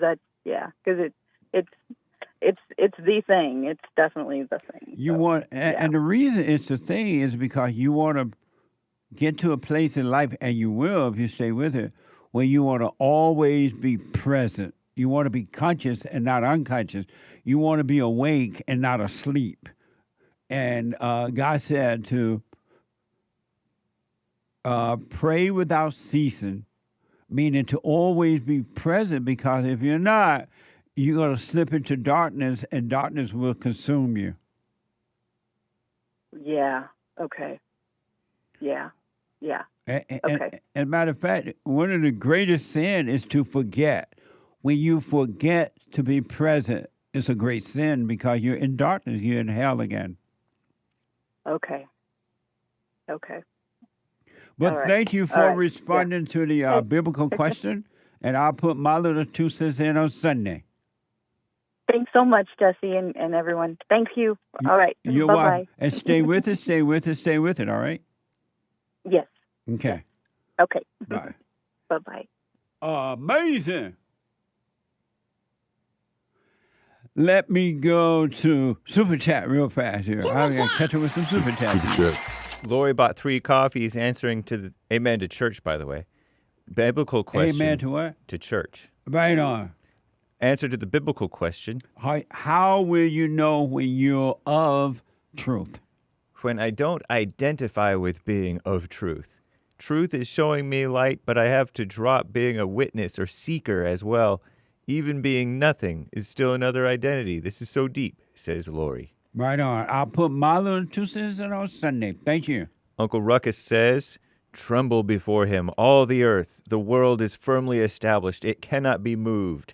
1 Chronicles 16:30 NIV. It's flat and not moving. In the word, he says. Oh, so he's a flat earther? It might be. Oh, I think I mentioned this yesterday. I heard recently that long time ago, that people thought the earth was flat. I don't know if that's true. I learned that in school. Right. But, and then that Christopher Columbus knew that it was round, and that's why he knew that he could go around the world. Right. But he didn't know that the new world was in the way. And then they found out that it was round. Yeah, they knew that it was round. I mean, they thought it was flat. Round. I don't know. Yeah. This was like one of those, like reports that they give you, like history reports or something you see on TV. And a long time ago, not all people, of course, right, but most people thought it was flat. And they found out it was round. They're like, what the? Oh, amazing. Thank you, though. I think people who observe the heavens realized that it was round pretty quickly. But anyway, Tim Scott says, female Monday drama. Nice. Thank you, Tim. I appreciate it. That's the real Tim Scott, not to be confused with the rhino. Are you still around? That Republican black guy. He got married. Oh, Lord. To that white gal. On his knees. Mm-hmm. Amazing. Thank you. That was over on Cash App. That's Bond JLP. Jeremy on X. Jesse, I was hurt while at work. Head injury. Listening to you a couple months, never believed in God, but I can feel what you're saying. Somehow you get through to me. Problem is, I'm still struggling with the silent prayer. Instead of letting everything go, I feel like I keep thinking I'm in control of this. I can't let go. I feel that if I could get it right, I could work on it, but I just can't get past it, he says. Well, just relax and let go. Don't struggle with anything. You can't do anything about anything. And so the whole purpose of the silent prayer is for you to calm down and let go. Just be aware. That's all you have to do. Be aware of them. Just be aware. And the awareness changes everything. The power is in awareness. So let it go. Don't struggle, all right? I wish you well. Thank you. Fazul about colonizers. My neighbor said I colonized the laundry room when I used 2 machines. What the? Best wishes raising 50K, Jesse. Right on. Thank you. Go to rebuildingtheman.com/donate. We have a fun driver going on right now. Thank you. Very nice. Jed, welcome, new JLP show member on YouTube. Thank you. What's his name? Jed. Thank you, Jed. I appreciate it. Freddie, can females do anything right? Yes. Face palm. Yes. U.S. flag. What a mess. I see it all the time. Ladies who are waking up, they're overcoming female nature and becoming a woman. They have the same power we have. What the? Thank you. Anthony on Cash App. Monday. Come on, ladies. Keep it modest. What's up with the ladies? Yeah. Everywhere they go, they're half naked. And then if they're not half naked, they have on these little skin-tight pants. And what's wrong, lady? Why are you so insecure? Oh, amazing. Overcome it. Be independent. Yeah. Go ahead. Oshkosh, the JLP show is absolutely amazing, he says. Oh, amazing. Thank you. Cornerstone, what a mess. What a mess. JV, the Great 3 Coffees, Antoinette, yesterday caller, needs to realize that just because something has been normalized in society, that doesn't make it right. A lot of negative things have been normalized. Human nature is wicked, so of course anger would appear to be normalized. Yeah. Thank you. That is such a good point. They talk about illegal aliens normal now in our country. Yeah. What the? Oh, amazing. 10 coffees from Ella. Jesse, you are truly a light in this dark world. You have helped me see the truth in myself. Thank you. Stay with it, stay with it, stay with it, and the truth will make you free. I got to take a break. We'll read the rest later, guys. Okay, I got to take a break. When I come back, folks, straight to your calls, all right? Add more of your super chats. Hate news, not the fake news. 1 more hour to go. Back in a moment.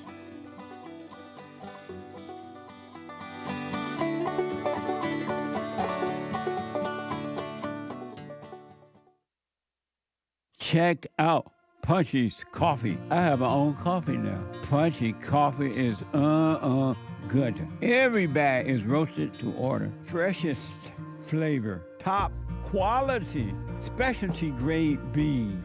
Good. Every dime goes back to Bar, my nonprofit. And we are rebuilding the family by rebuilding the man. So when you're drinking coffee and enjoying it, just know you're helping somebody. Amazing coffee. Punchy has his own coffee now. What the? And it's so good. All the way from the plantation to my own coffee. Who would have thought? Did that coffee come from the plantation? Did I pick my own coffee? Check it out. Go to rebuildingtheman.com, rebuildingtheman.com/stores, and get Punchy's Coffee.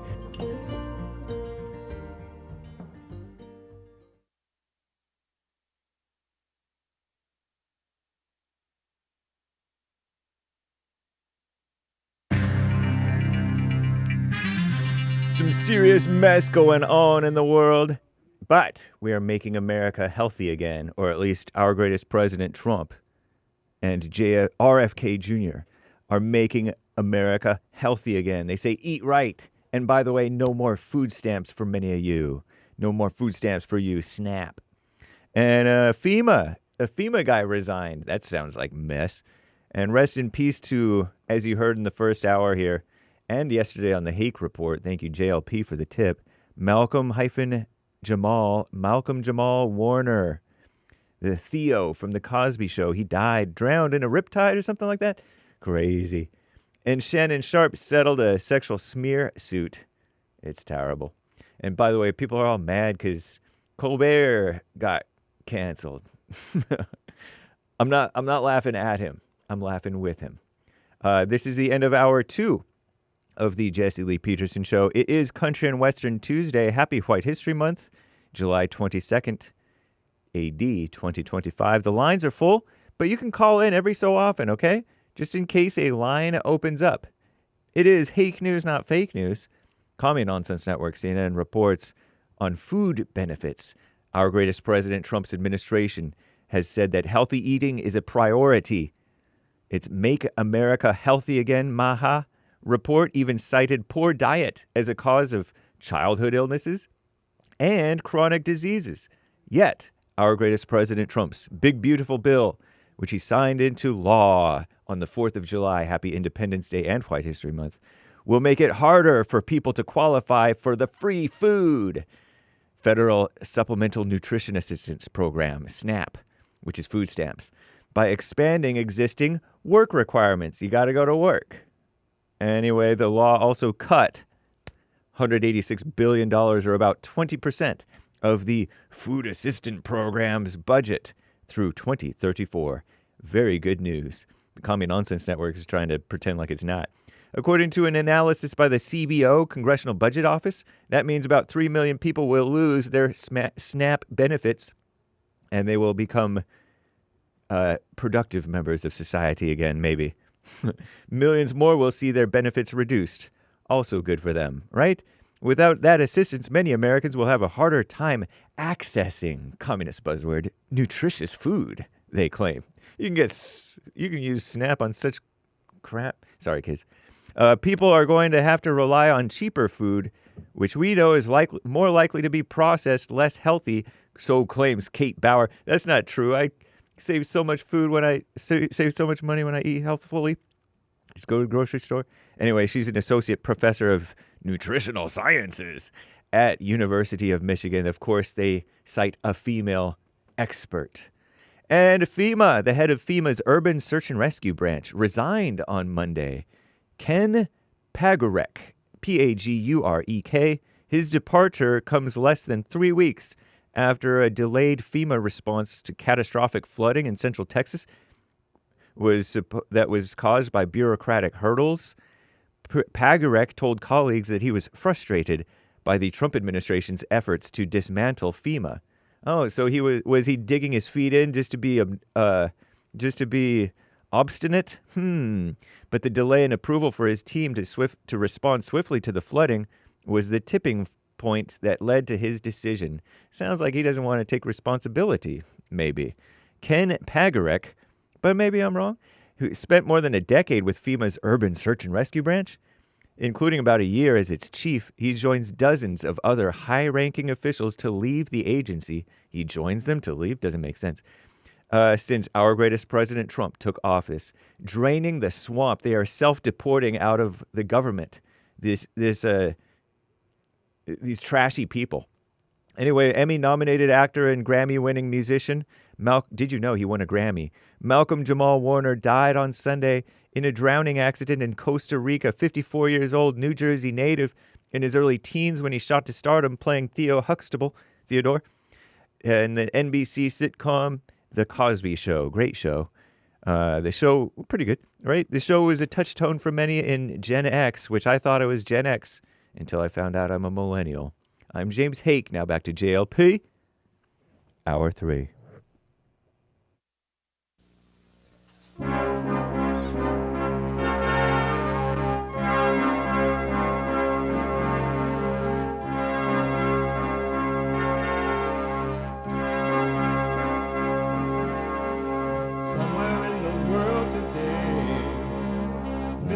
have to stand up strong. Ain't the truth about themselves to understand what went wrong. I know we can find a way. I know we can find a way. I know we can find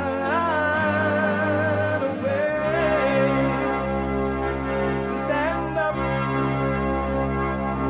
stand up, stand up.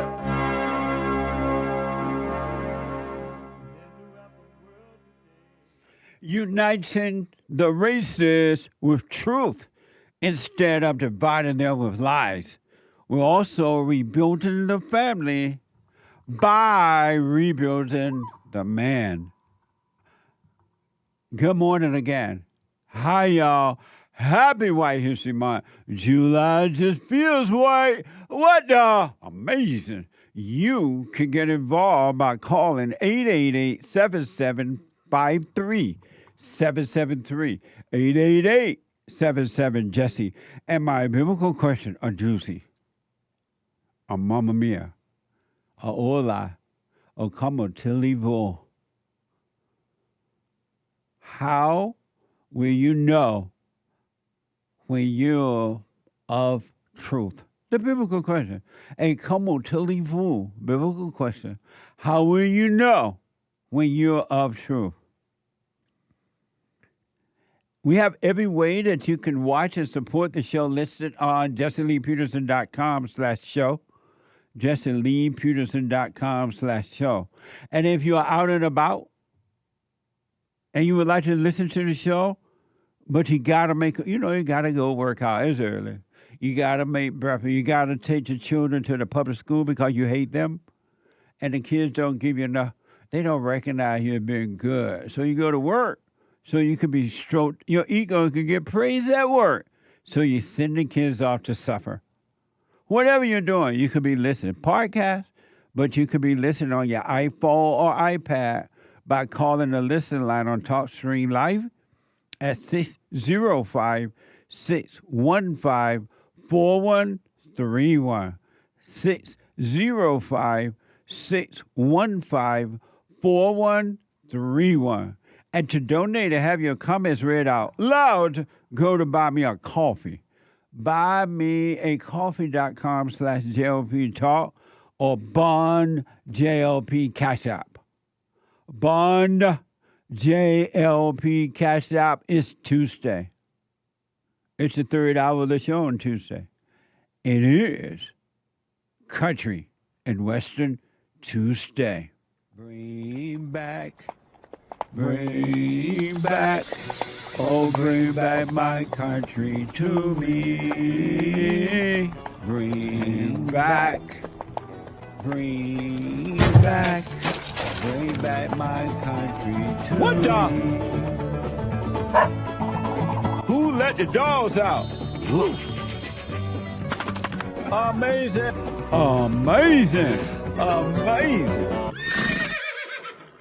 A spiritual battle.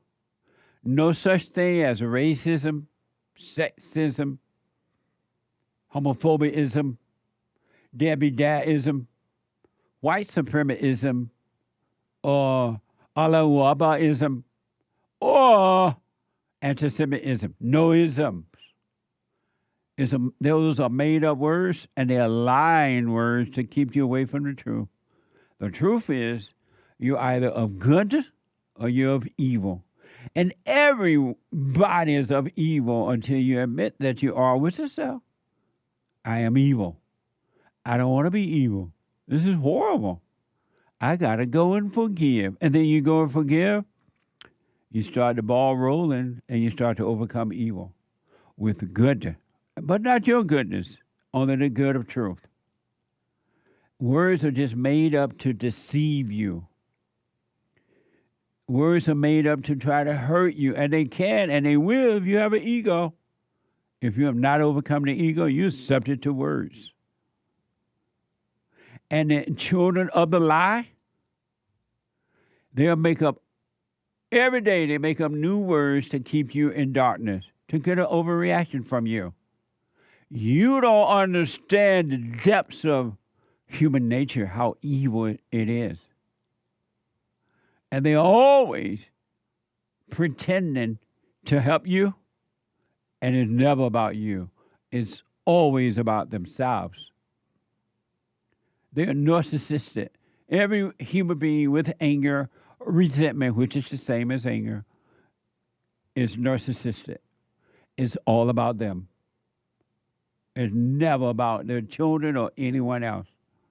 I was talking to Billy. Hey, Billy, out of Mississippi. He was right. He thought, oh, I love her. He doesn't. It was all about himself. And he now realized that he can be free now.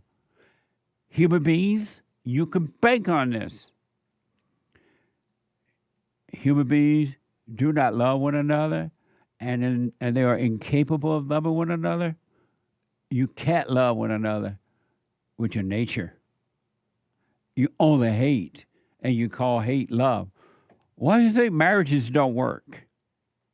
When they first get together, oh, it's so nice. I love her, and she loved me, and thank God, and it's from God.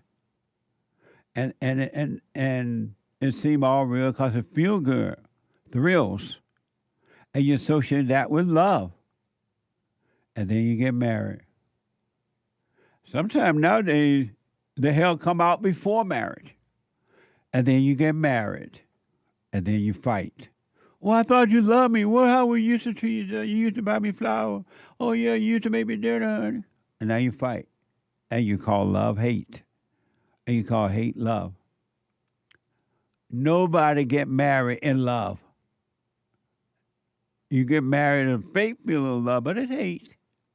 And then you fight, and then you cry.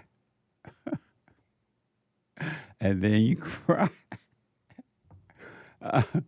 And then you cry. The night after the honeymoon, you cry. You wake up the next morning and you go, what the? Who is this? The woman does it and the man does it. Who did I do? What the? And then you cry. But you can wipe away. All of your tears and your heartache can be wiped away. But you got to admit you're evil. Stop playing the game with your own life and be made free. And the truth shall make you free. And the truth shall make you free. That saying is so powerful, it makes you want to holler. And the Christians say it all the time, but they have no idea what they're talking about because they're saying it and they're not free. And the truth shall make you free. And when you're of the truth, you will overcome words. And these children of the lie who try to hurt you with words won't be able to touch you. They won't be able to touch you. But until then, you're going to be affected by words. And the children of the devil pretend they love you and they want to help you. This is for you. It's racism, so we're going to save you from racism. When they're really you for power, perceived power, because they're not real power. The devil has been defeated. And money. It's never about you. A perfect example. Down from NBC News. Down in Jacksonville, Florida. Police officer was stripped of his duties on Monday after a video online showed the white officer punching a black man in the face during a traffic stop back in February. Watch this from ABC News. Video shows deputies beating and punching William McNeil Jr., who says it happened back in February, but he's releasing the video now. Here's a portion of it. When he pulled me over, he walked up, opened my door because my window don't work, right? Okay. And then I said, so what I did wrong? Yeah. He said, well, for one, your headlights are off under this weather. I'm like, okay. There's multiple people headlights off, okay, first of all. And then there's no rain. It doesn't matter. You're still required to have headlights on. Can you pull that law up? Huh? Can you pull that law up? Yeah, when you step out of the car, I will. Can you call your supervisor? Huh? Can you call your supervisor? All right, go for it.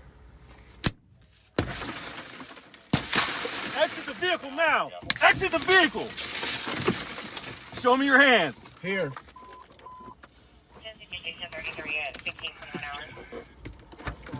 I'm here. What is your reason, sir? Step out. What is your reason? Step out now. All right. Get on the ground. No, don't. Get on the ground. Amazing. Well, we don't know what happened before the camera started recording, but civil rights attorneys Harry Daniels and Ben Crump are now representing McNeil. In a statement, they said it should be obvious to anyone watching this video that William McNeil wasn't a threat to anyone. He was calmly exercising his constitutional rights, and they beat him for it. Amazing. You told Harpo to beat me. All my life, I've been beat by the police. I ain't gonna take it no more. Hake, I need you here for a minute, my expert, and the anchor baby. Another expert on the JLP show here. Before I put my little 2 cents in, I really want to hear from them. I have not expressed to them at all as to what I thought about this thing. I really want to know. As a matter of fact, I haven't seen it until right now. When my producer mentioned it, we were prepared for the show this morning. He told me about this story, but I have not seen it. So Hake is of the Hake Report and one of the experts of the Jesse Lee Peterson show here. And then over there is the American Anchor Baby, the host of the American Anchor Baby show, a little sleepy, and an expert on the Jesse Lee Peterson show. And he has his hair growing now, so he looks a little Jewish, but an expert. Did you see that video, Hake? No, I listened to it, though. Oh, I want you to see it. Okay. Let's replay it from ABC News. Video shows deputies beating and punching William McNeil Jr., who says it happened back in February, but he's releasing the video now. Here's a portion of it. When he pulled me over, he walked up, opened my door because my window don't work, right? Okay. And then I said, so what I did wrong? Yeah. He said, well, for one, your headlights are off under this weather. I'm like, okay. There's multiple people headlights off, okay, first of all, and then there's no rain. It doesn't matter. You're still required to have headlights on. Can you pull that law up? Huh? Can you pull that law up? Yeah, when you step out of the car, I will. Can you call your supervisor? Huh? Can you call your supervisor? All right, go for it. Exit the vehicle now. Exit the vehicle. Whoa. Show me your hands. Here.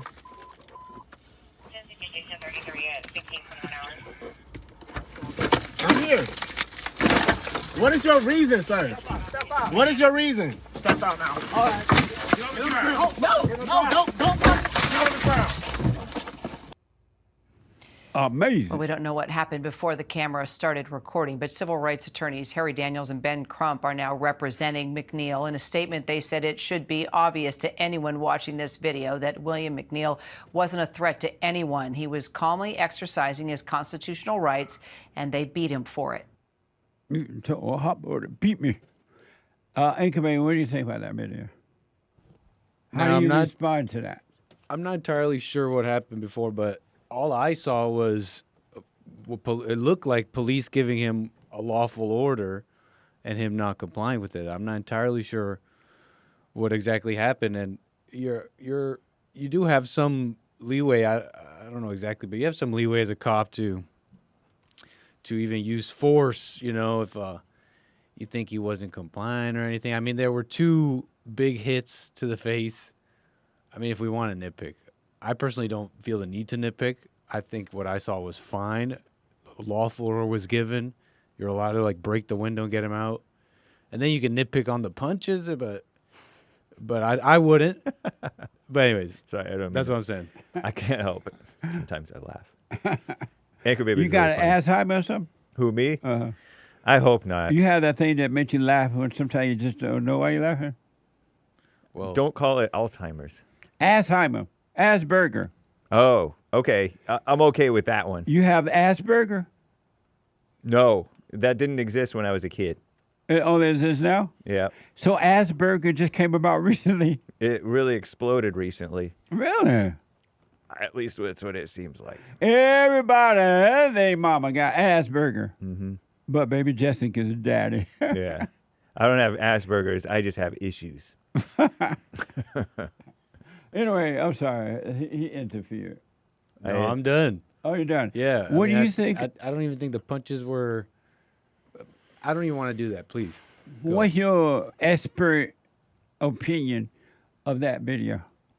It seemed like two parties, because there was a group of men among the police and the guy having a manly disagreement. And it was interesting seeing how that guy acted. He didn't seem surprised he didn't even flinch when they broke the window. He barely flinched when they hit him across the face after they had broken the window and hit him through the window or through the door or whatever. And didn't he show his hands after being hit? I don't know. It was a very interesting video for the reason of how he was conducting himself. There is something about blacks and people who are kind of defiant that wants the cops to be mad, it seems like. Like when Tony from California calls. It's like he wants you to get mad. When Obama used to troll us, I felt like Obama trolled the Tea Party. It was like he wanted us to be mad so that we could act out and look wrong. Yeah. So,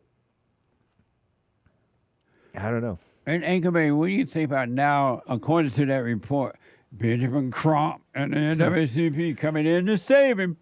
What do you think That about that? particularly, okay, there's something we really are dumbing down in a big way, in that you could say things like it's a constitutional right to what? You're saying his constitutional right to that what was violated here? It's unclear. You know, what I'm trying to say is that you have to really dumb things down to be able to say such a statement, right? To say, it's clear his constitutional rights were violated. And then you're going to have the internet say, yeah, it's clear his constitutional rights. Nobody really thinking about what they're saying. All right. I don't think it's his constitutional right to, go against a lawful order. I don't know if that's what happened, but that's what it seems like it happened to me. It looked like his face might have been violated. I don't know if it was a lawful order. I don't know what a lawful order really is, but it was an order to get out of the car. Get out of the car. But they want to be asserting their rights when the crime is out of control. They don't know what this guy's going to do. I don't know. I don't have an opinion on the punch. I don't have a strong. I kind of lean towards a bunch of footage, and so I'm no expert. I'm not at all, but I've just seen a bunch of film, police videos, and I hear them when they say to them when they say get out of the car. They always say that's a lawful order. I didn't hear it here, but they're like, get out of the car. I'm telling you a lawful order. Like, I don't have to get out of the car. Like, no, that's a lawful order. You do have to get out of the car. And about the punches, all the film I saw. Again, it's just videos I've seen, but when they're not acting out, punching them is usually pretty strongly frowned upon. So that first punch could have been like he wasn't really doing anything, and then when he got up and he's up there, he's saying, "Wait, hold on."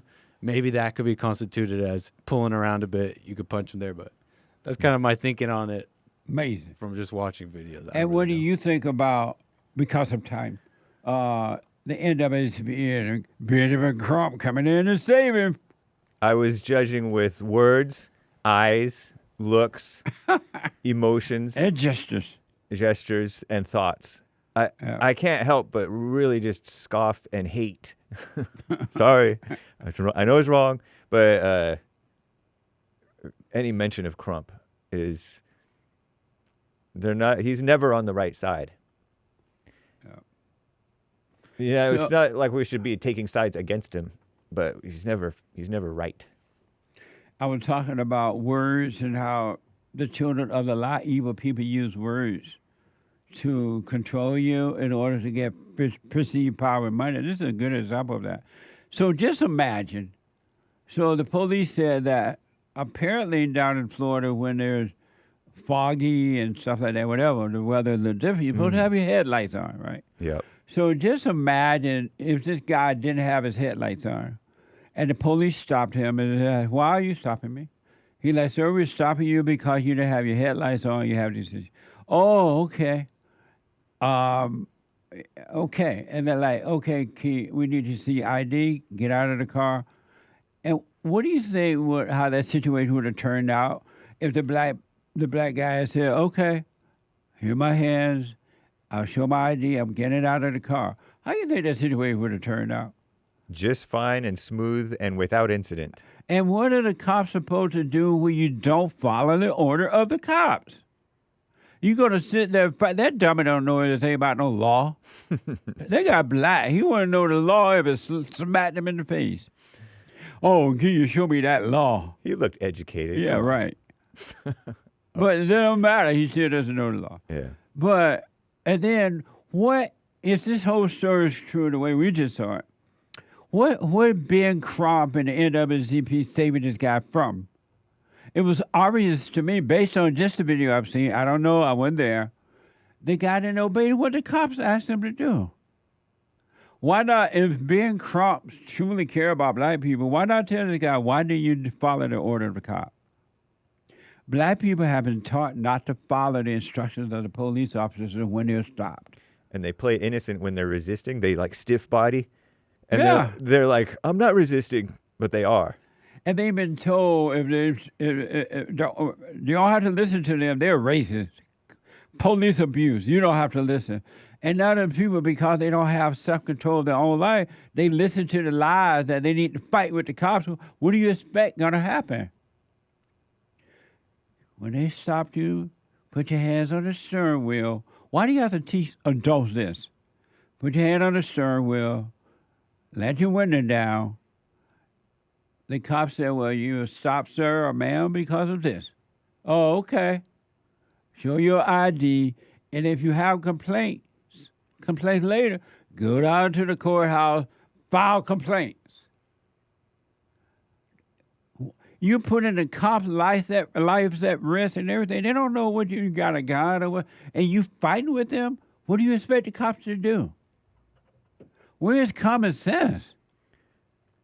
And Bill Crump, whatever his name is, Billy Crump. Ben Crump. Benjamin Crump. And the NAACP wane and wane. They love mess like this because it's money and power for them. Perceived power. More anti-police brainwashing. Yeah. They want these things to happen. Why don't you take control of your own life?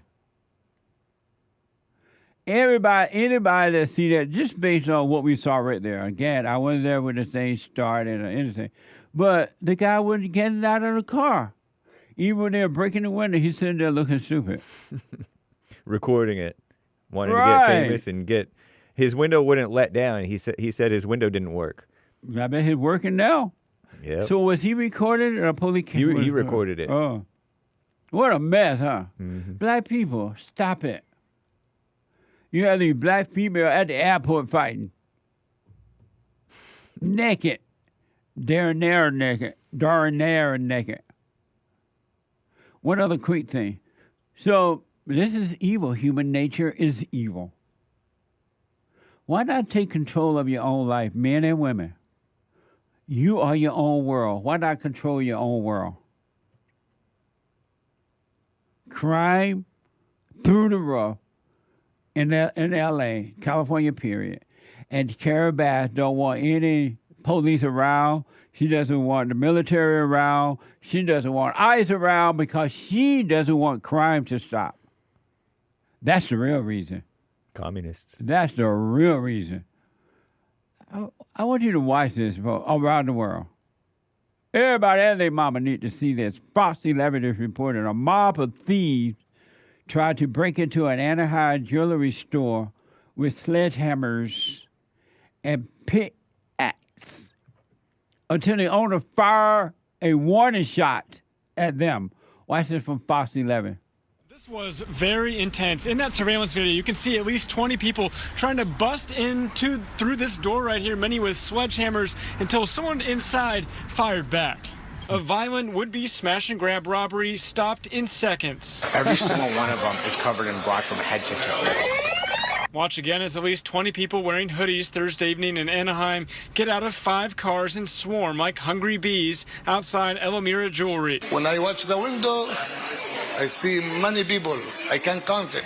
Inside, store employees run for cover, while outside, thieves with sledgehammers and bags try busting in until this moment. One gunshot and everyone scrambles. I take my gun, I shoot one bullet, I scare him, he moves it, and the problem is done.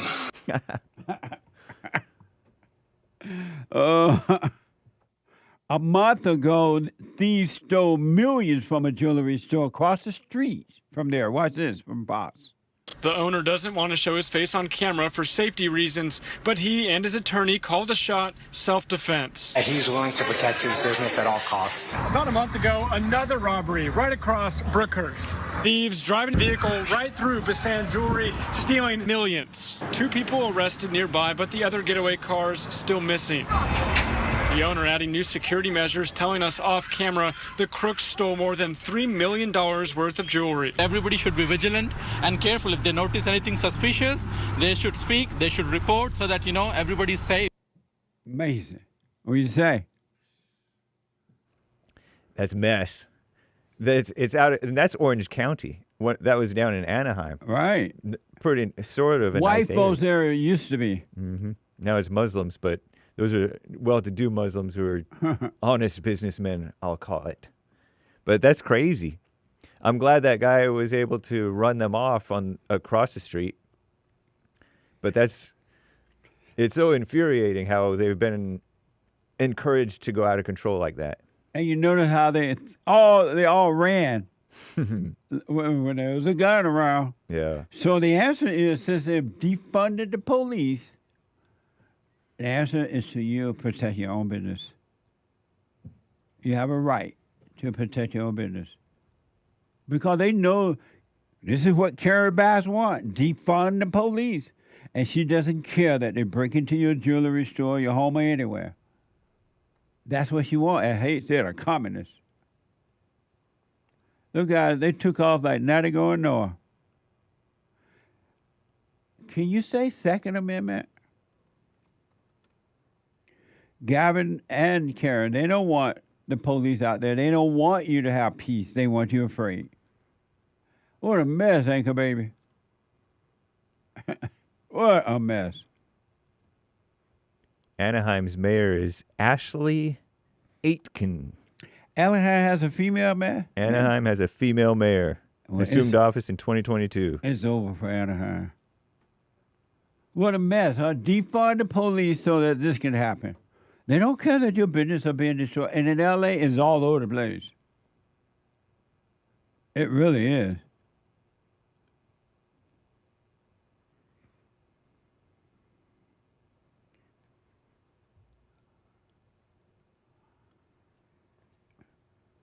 What did Derek say?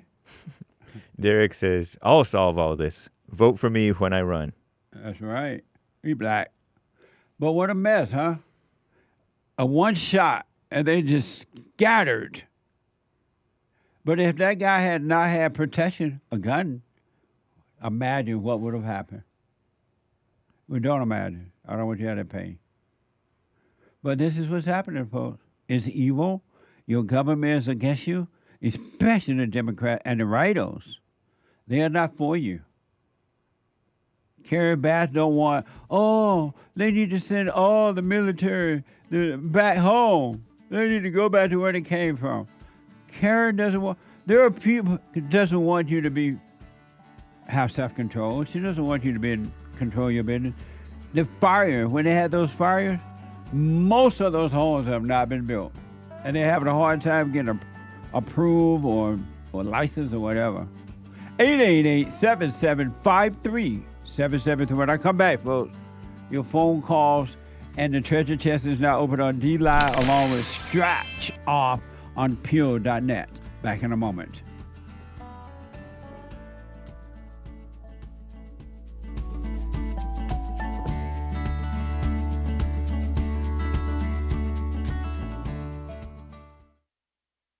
Anytime you have situations happening in your life, always be still. Don't overreact. most of the people that I know, they say, "Oh, I know Jesus. I love Jesus. I'm an observer." And as soon as something don't go their way, they get mad. I'm like, what the? If you overreact, folks, remember to do that. Don't overreact. And when you get mad, it's your problem. It ain't your wife's problem, your husband's problem, your neighbor, your friend, your preacher, your teacher. It's your problem. Why you think you tick? It didn't go your way or the way you think it should go. Don't have a way you think it should go. Let life just happen. Thoughts make you think that life should go the way you want it to go. And if it doesn't, if someone don't do or say or act the way you think they should act, you hate them. And then you blame them for being mad. It's the darndest thing I ever seen. But it's amazing to see it. So relax.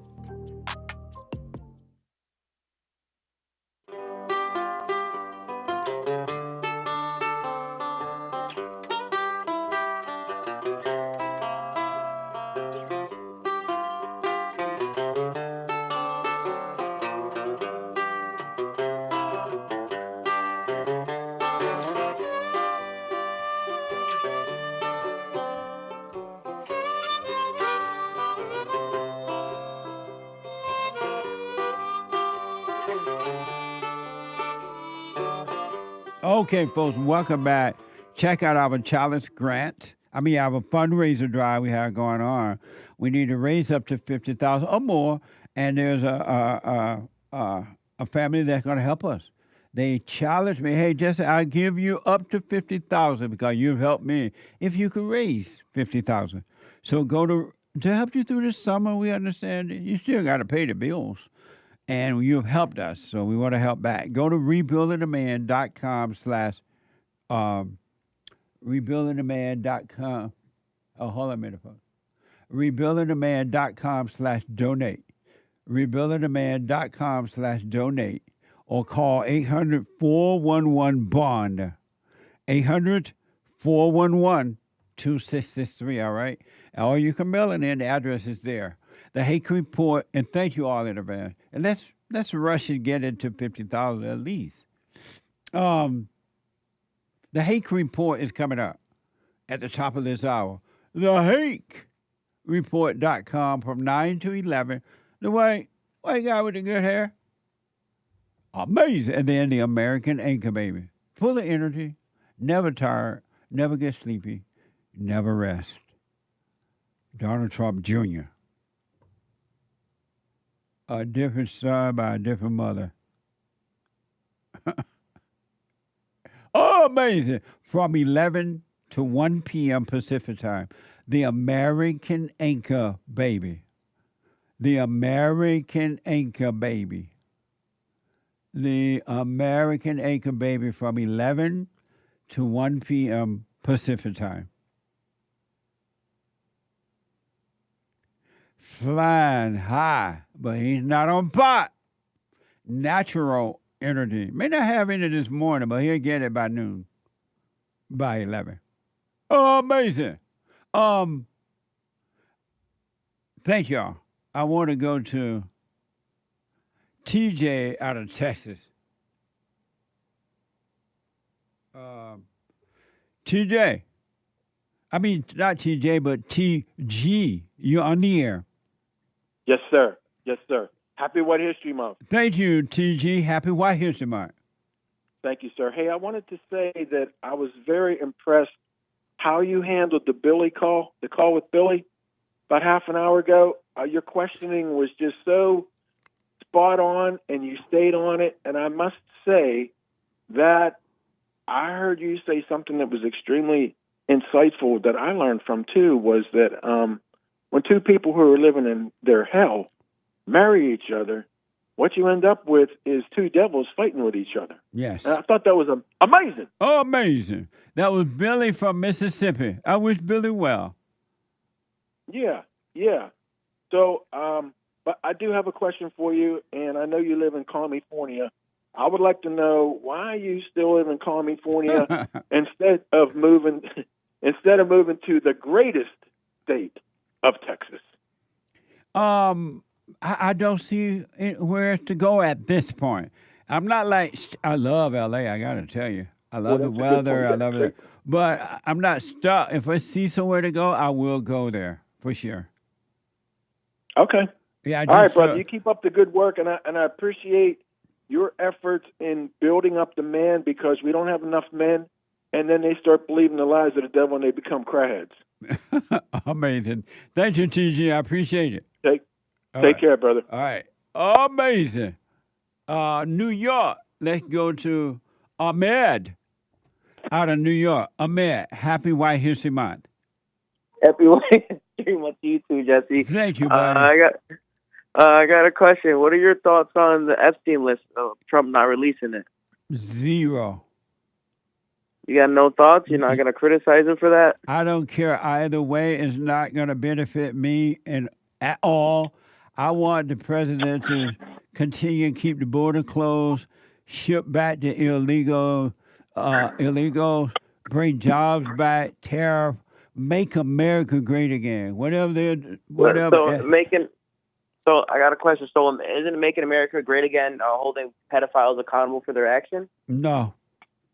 So you don't believe in holding pedophiles accountable for their actions? I believe that if you break the law, you definitely should, whatever that law is, you should be punished according to the law, but it's not going to personally benefit me at all. So I'm not concerned about it. Are you? So you're not? I am, because I don't why? like pedophiles. I think they're disgusting individuals, and I think they should be held accountable for their actions, whether they're up in office or they're poor. It doesn't matter who you are. You're a pedophile. You should be locked up. So are you better than a pedophile? Am I better? Yes, I am absolutely better than a pedophile. In what way are you better? Anybody that does that is a disgusting human being. In what way are you better? Because I'm not a pedophile. What's good about you? What's good about me is I'm saying, like, I don't know why you're trying to twist it on me. No, man, it's about holding pedophiles accountable. You sound like you're judging them. About me. What's good about you? What's good about me is I'm a good person. And what? I care for people. You know what I'm saying? Hold on. Hey, Ami. You asked me, Jessina, you asked me a question. Bye. 888-7753-773. Let me go to first-time caller out of Chicago.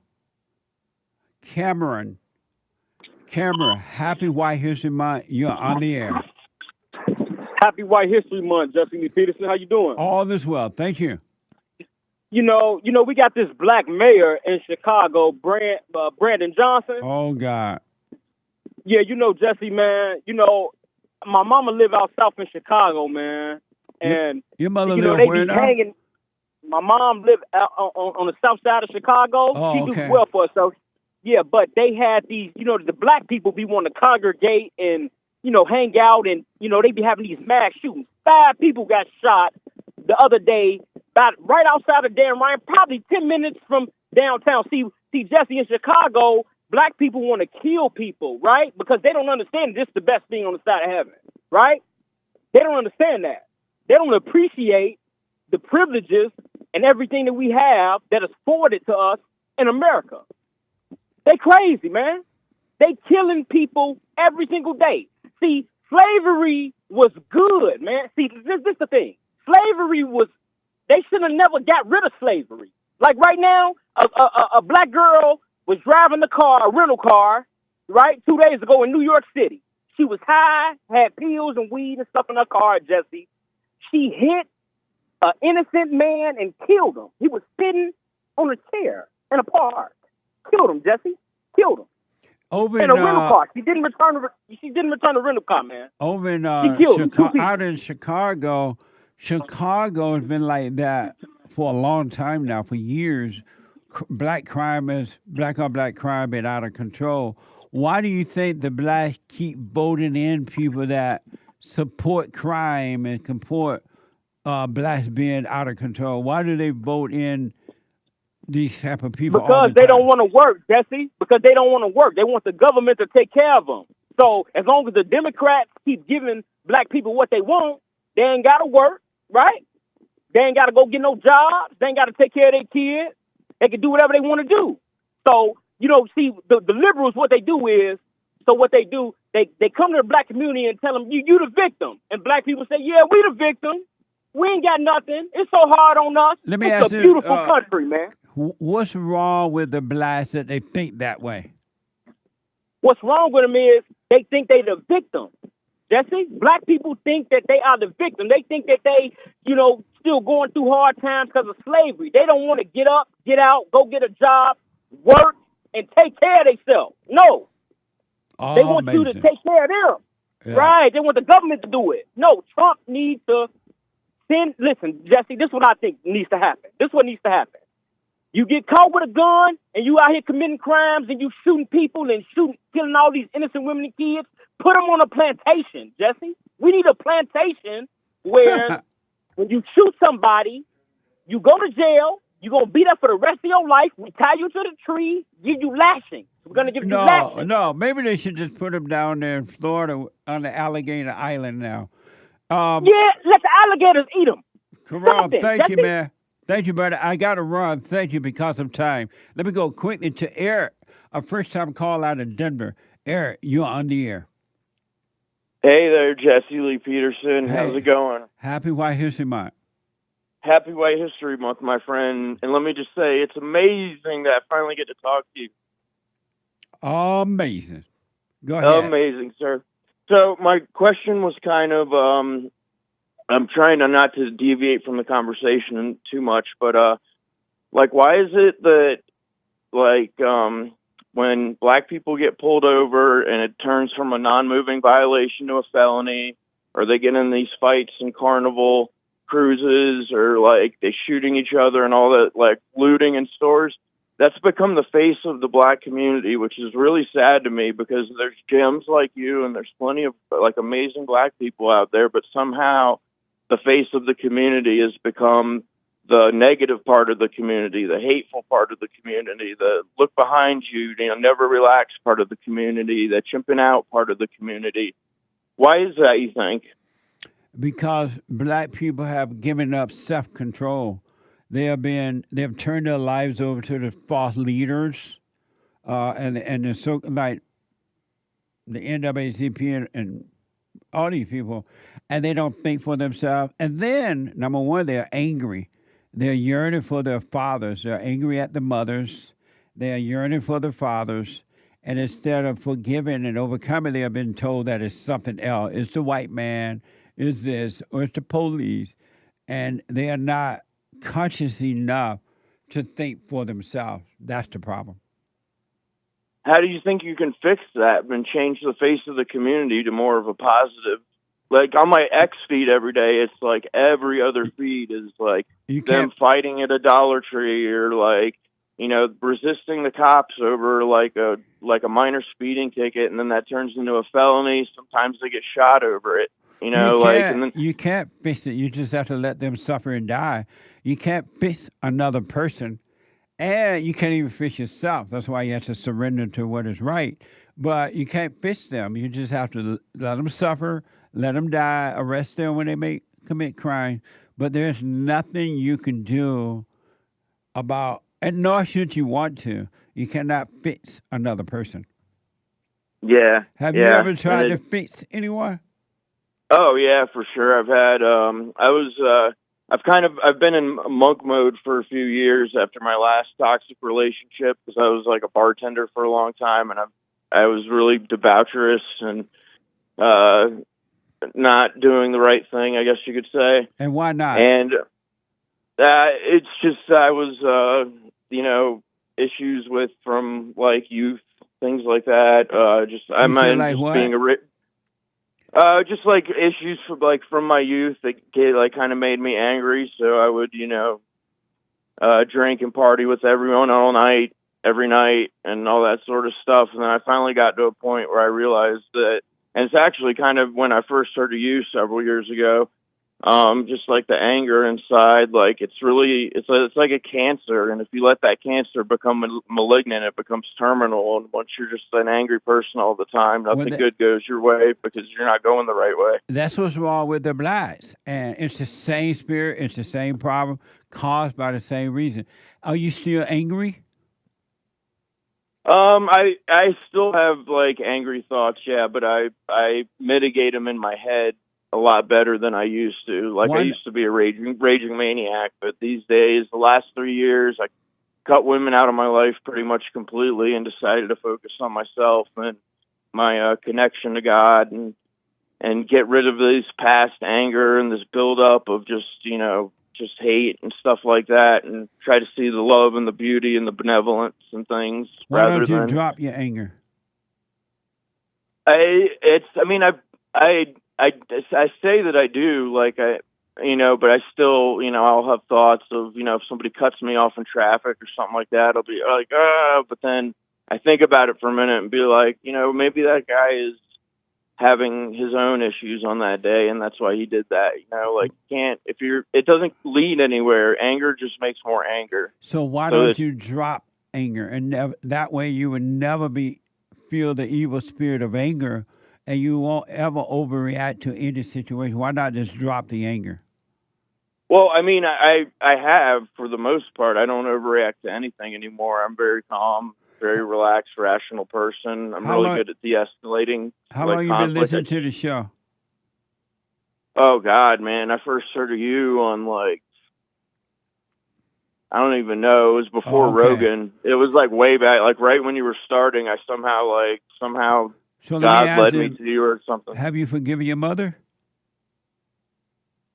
Yes. My mother, yes, but my real dad, no, because he left when I was a kid, and he despises me. He hates me now because of my mother, but from nothing I've ever done.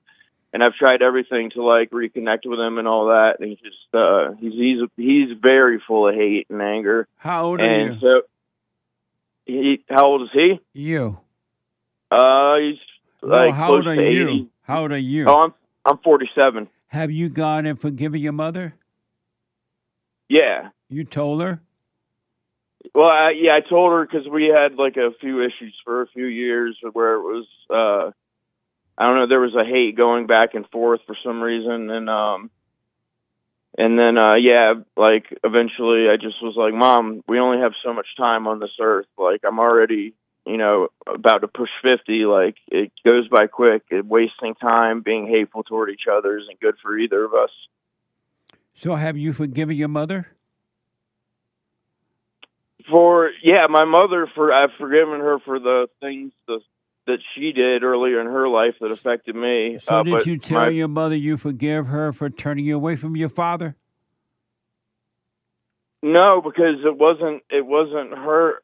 Well, wait, her turning me away from my father? Yes. Not in those exact words, but Why not? Because that's a good question. I honestly might just say that, call her after this and say word for word and tell her that I forgive her for all that. But how will you ever become free of anger if you don't forgive your mother for turning you away from your father? And that's why your father can deal with you, because you just like your mother, and you deal with him in the way your mother does. And so he couldn't handle the evil spirit of your mother, and he can handle the evil spirit in you because you were acting like your mother. Why don't you forgive your mother so you can overcome her evil spirits? Well, no, it's not that I acted like my mother, because he left before I was even really conscious. So why don't you forgive your mother? And I want to get, because of time, but I want to get to the father in a minute. Why haven't you gone and forgiven your mother for turning you away from him? It's not so much that she turned me away from him. I just never met him. And then when I finally met him when I was 7. Well, I ended up, oddly enough, he was never around. But when I grew up, I resemble his traits a lot more than my mother's traits, which is really weird. And that's why your mother hated you, because you remind her of your father. When she yes, saw sir. she saw you, she saw him, and she punished you. Yeah, exactly. And it was a continuous issue up until relatively recently, but we talked it out a lot. Don't a lot talk more it than out. we You used need to. Hey, mother, I'm sorry for resenting you for turning me away from my father. Your mother hated you, and she punished you, and you need to give her for that. I'm sorry for resenting you, but don't ask for forgiveness. Don't kiss her better. You forgive her so that God can forgive you. Interesting. All right. Yeah. I haven't actually talked to her for a few days, so I'm probably going to call her after this and And then you it'd feel good just to say those exact words to her, because my father also resents me because of her. Yeah. He resents me because of my father. My father resents me because of her, and I had nothing to do with it. So why don't you forgive your father? Your father loved you. He just didn't know how to deal with your mother. I honestly, Jesse, he doesn't love me. He hates me because of her for some reason. Like, he hates me. Have you ever asked him why? He won't, like, I can't. He won't answer emails. He won't answer texts. He doesn't want to talk to me ever again. I mean, he told me, he said, don't ever call this number. I don't ever want to talk to you. Or text him. Here's what I recommend. You can text him, or if you can't talk to him, father, dad, whatever you call it, father, I'm sorry for resenting you. I am wrong. And then God will forgive you and make you free. Whether your father accepts it or not, you forgive him so you can go free. Mm-hmm. Understand, yeah. And then you would love him because your love would come from God. You won't need your father to love you. You would love your father by not hating him. Well, I mean, yeah, despite them both, like, hating me because of the way they hate each other, obviously, I love both of them because but if it you wasn't don't love for them, them. I wouldn't be here in the world. You don't love them. You hate them. But once you forgive them, you will love them, and you will be able to go free. Yeah, it'd be nice to be free from, like, because I wouldn't, like I said earlier, I'm not really, like, an angry person, but I'm a human being, and the thoughts come, you know, like, you can't really help where your thoughts come from. And you're not going to overcome the thoughts until you forgive. Yes, forgiveness is really powerful. That's one thing I definitely gathered from you over the years. I love the way you repeat that ad nauseum, so let me tell you people this. don't hate each other. Right, because of time, I recommend you go forgive. Let me know how it goes, all right? I got to run because of time. All right, yeah, Jesse, it was amazing. I finally got to talk to you, man. This has been like years of.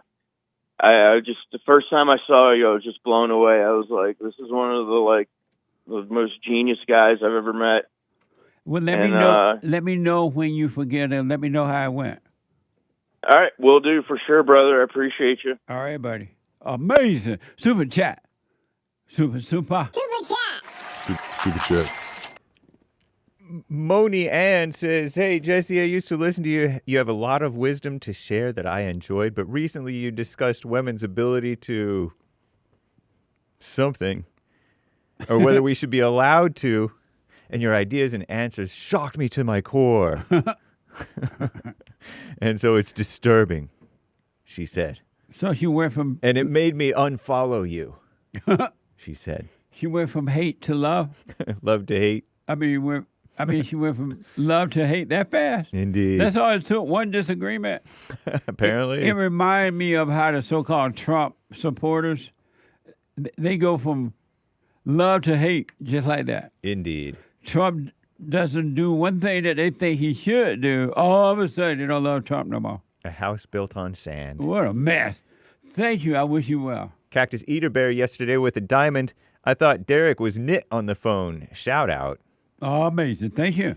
Shout out to Games for Rec, Greenwall, Wolf336, Kid Combo 1, and the rest of the D Live supporters yesterday. Very nice. Thank you. Eric, 5 coffees. The myth of normal is what we perceive as normal. We also attribute to being healthy and natural, which couldn't be further from the truth. You can say that again. Amazing. Thank you. Identity Christ is. To answer your most famous question, who are you? You are Abraham Lincoln and John Wilkes Booth, Hitler, the millions he's killed, Jesus, and everyone who persecuted him. Every time you victimize someone, you victimize yourself. Every act of kindness you've done to yourself. Every happy and sad moment experienced by you. Thoughts? Piffy. Keep it piffy. What now? Thank you for your coffee. I even tried to abbreviate it. Wow. Eric, 5 coffees. Working on yourself is letting go of identities. No thought or emotion can define who you are. You have no identity, says Eric. Thank you, Eric. Appreciate Carter on Cash App. What the? Ain't no nation like a donation. Heart emoji. That's right. Donate to Bar. RebuildingTheMan.com/donate. or call 800-411-BOND. All right? We have a fundraising thing going there. Thank you. T. Smith, for coffee. Hearts around my face emoji. Thank you. A. Bryant begging the black man for donations here in Nicaragua. Who am I? I'm a spirit, duh. Thank you. Help me out, brother. Thank you. Cloud Bob says, Como talevus? Si. I don't know how to pronounce Como French. talevus. Como. It looks like comment allez, vous. Como talevus. Thank you. Sergio. You speak Italian? I do. Italian? I speak a little bit of Spanish, so it's basically Italian, right? Como talevus. Nice. Over on YouTube, Sergio, happy White History Month to all of you. Thank you for uniting the family with truth and not fake love. Right on. White hands emoji. And thank you for supporting us to help us get that done. I do appreciate it. Thank you. Charles, hey, Jesse, did you know that loser Karen Bass's grandfather is actually Mexican? No wonder she wants the illegals in L.A., says Charles. Is that real? I don't know, maybe. I've never heard that. What's up? Me either. Country. I know she looked a little different. Amazing. Thank you. Country and Western Tuesday. Yahoo. Roll 'em, says Anthony on Cash. Cowboy. Yeah, rawhide. Rawhide. That's right. Thank you. H. Biden cracked up TV interview. What a mess, says Anthony. What a mess. What is Joe Biden's son up to? I don't know. Oh, man. We should have him on the phone stage. I would love to get him on. Yeah. Oh, amazing. Thank you. Anthony Karen Bass, take $200, clean my home, and hide in the closet. Amazing. And he also says, I'm black, I can wear what I want. Yahoo. Black people. Eric, Jesse, surrogate mothers give credence to your analogy that women bake the bread for the man because surrogate mothers are carrying a child not even theirs and selling it when it's done. Women are the oven. Either legal or not. I got to stop there. Hey. We'll read the rest later, guys. Thank y'all. Amazing. I'm so out of time. Jordan, a first-time call out of California. Robert out of Kansas. Christopher out of Texas. And other call. I'm out of time. The hate report coming up now. Then the American Acre Baby right after the hate report. Make sure you donate to our fundraiser drive at rebuildingdemand.com or call 800-411-BOND. I do appreciate it. Work on yourself, men and women. You're going to get to the point where you love working on yourself. You're going to enjoy it. There will be nothing greater than overcoming. And you can overcome all things. There's nothing that you cannot overcome in the light. Being present. Take care, folks. Tomorrow is Bible thumping. No, Wednesday, right? What's the day? Tomorrow's Wednesday? Mm-hmm. Oh, okay. Bye.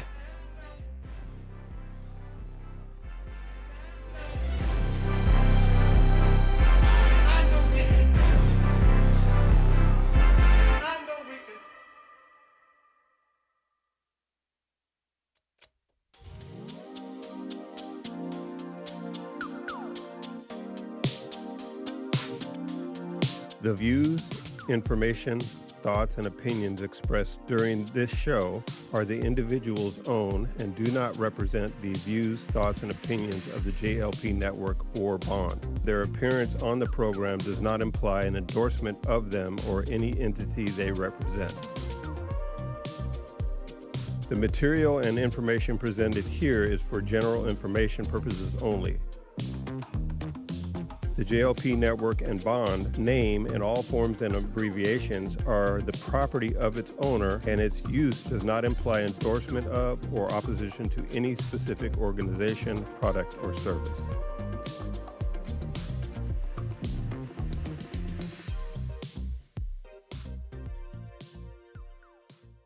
You can't run from evil within yourself or outside of self. You got to deal with it. And you need good in order to deal with evil. And God is good. You need to return to the Father. And you'll see within you, he will fight the battle for you. And he will fight it without, because he will show you how to deal with it. And you will have no fear. Love God with all your heart, all your soul, all your might, along with nothing else. Nothing else means yourself, your children, your wife, your things, your ego, your reputation, and all that. You can't care about any of that. The children of anger will use it to control you. But if you love God, he will renew your mind, and none of those things will be before him. And so when they go after you, oh well, You may take my body, you may take my things, but you're not going to take my soul. And that's a true reality.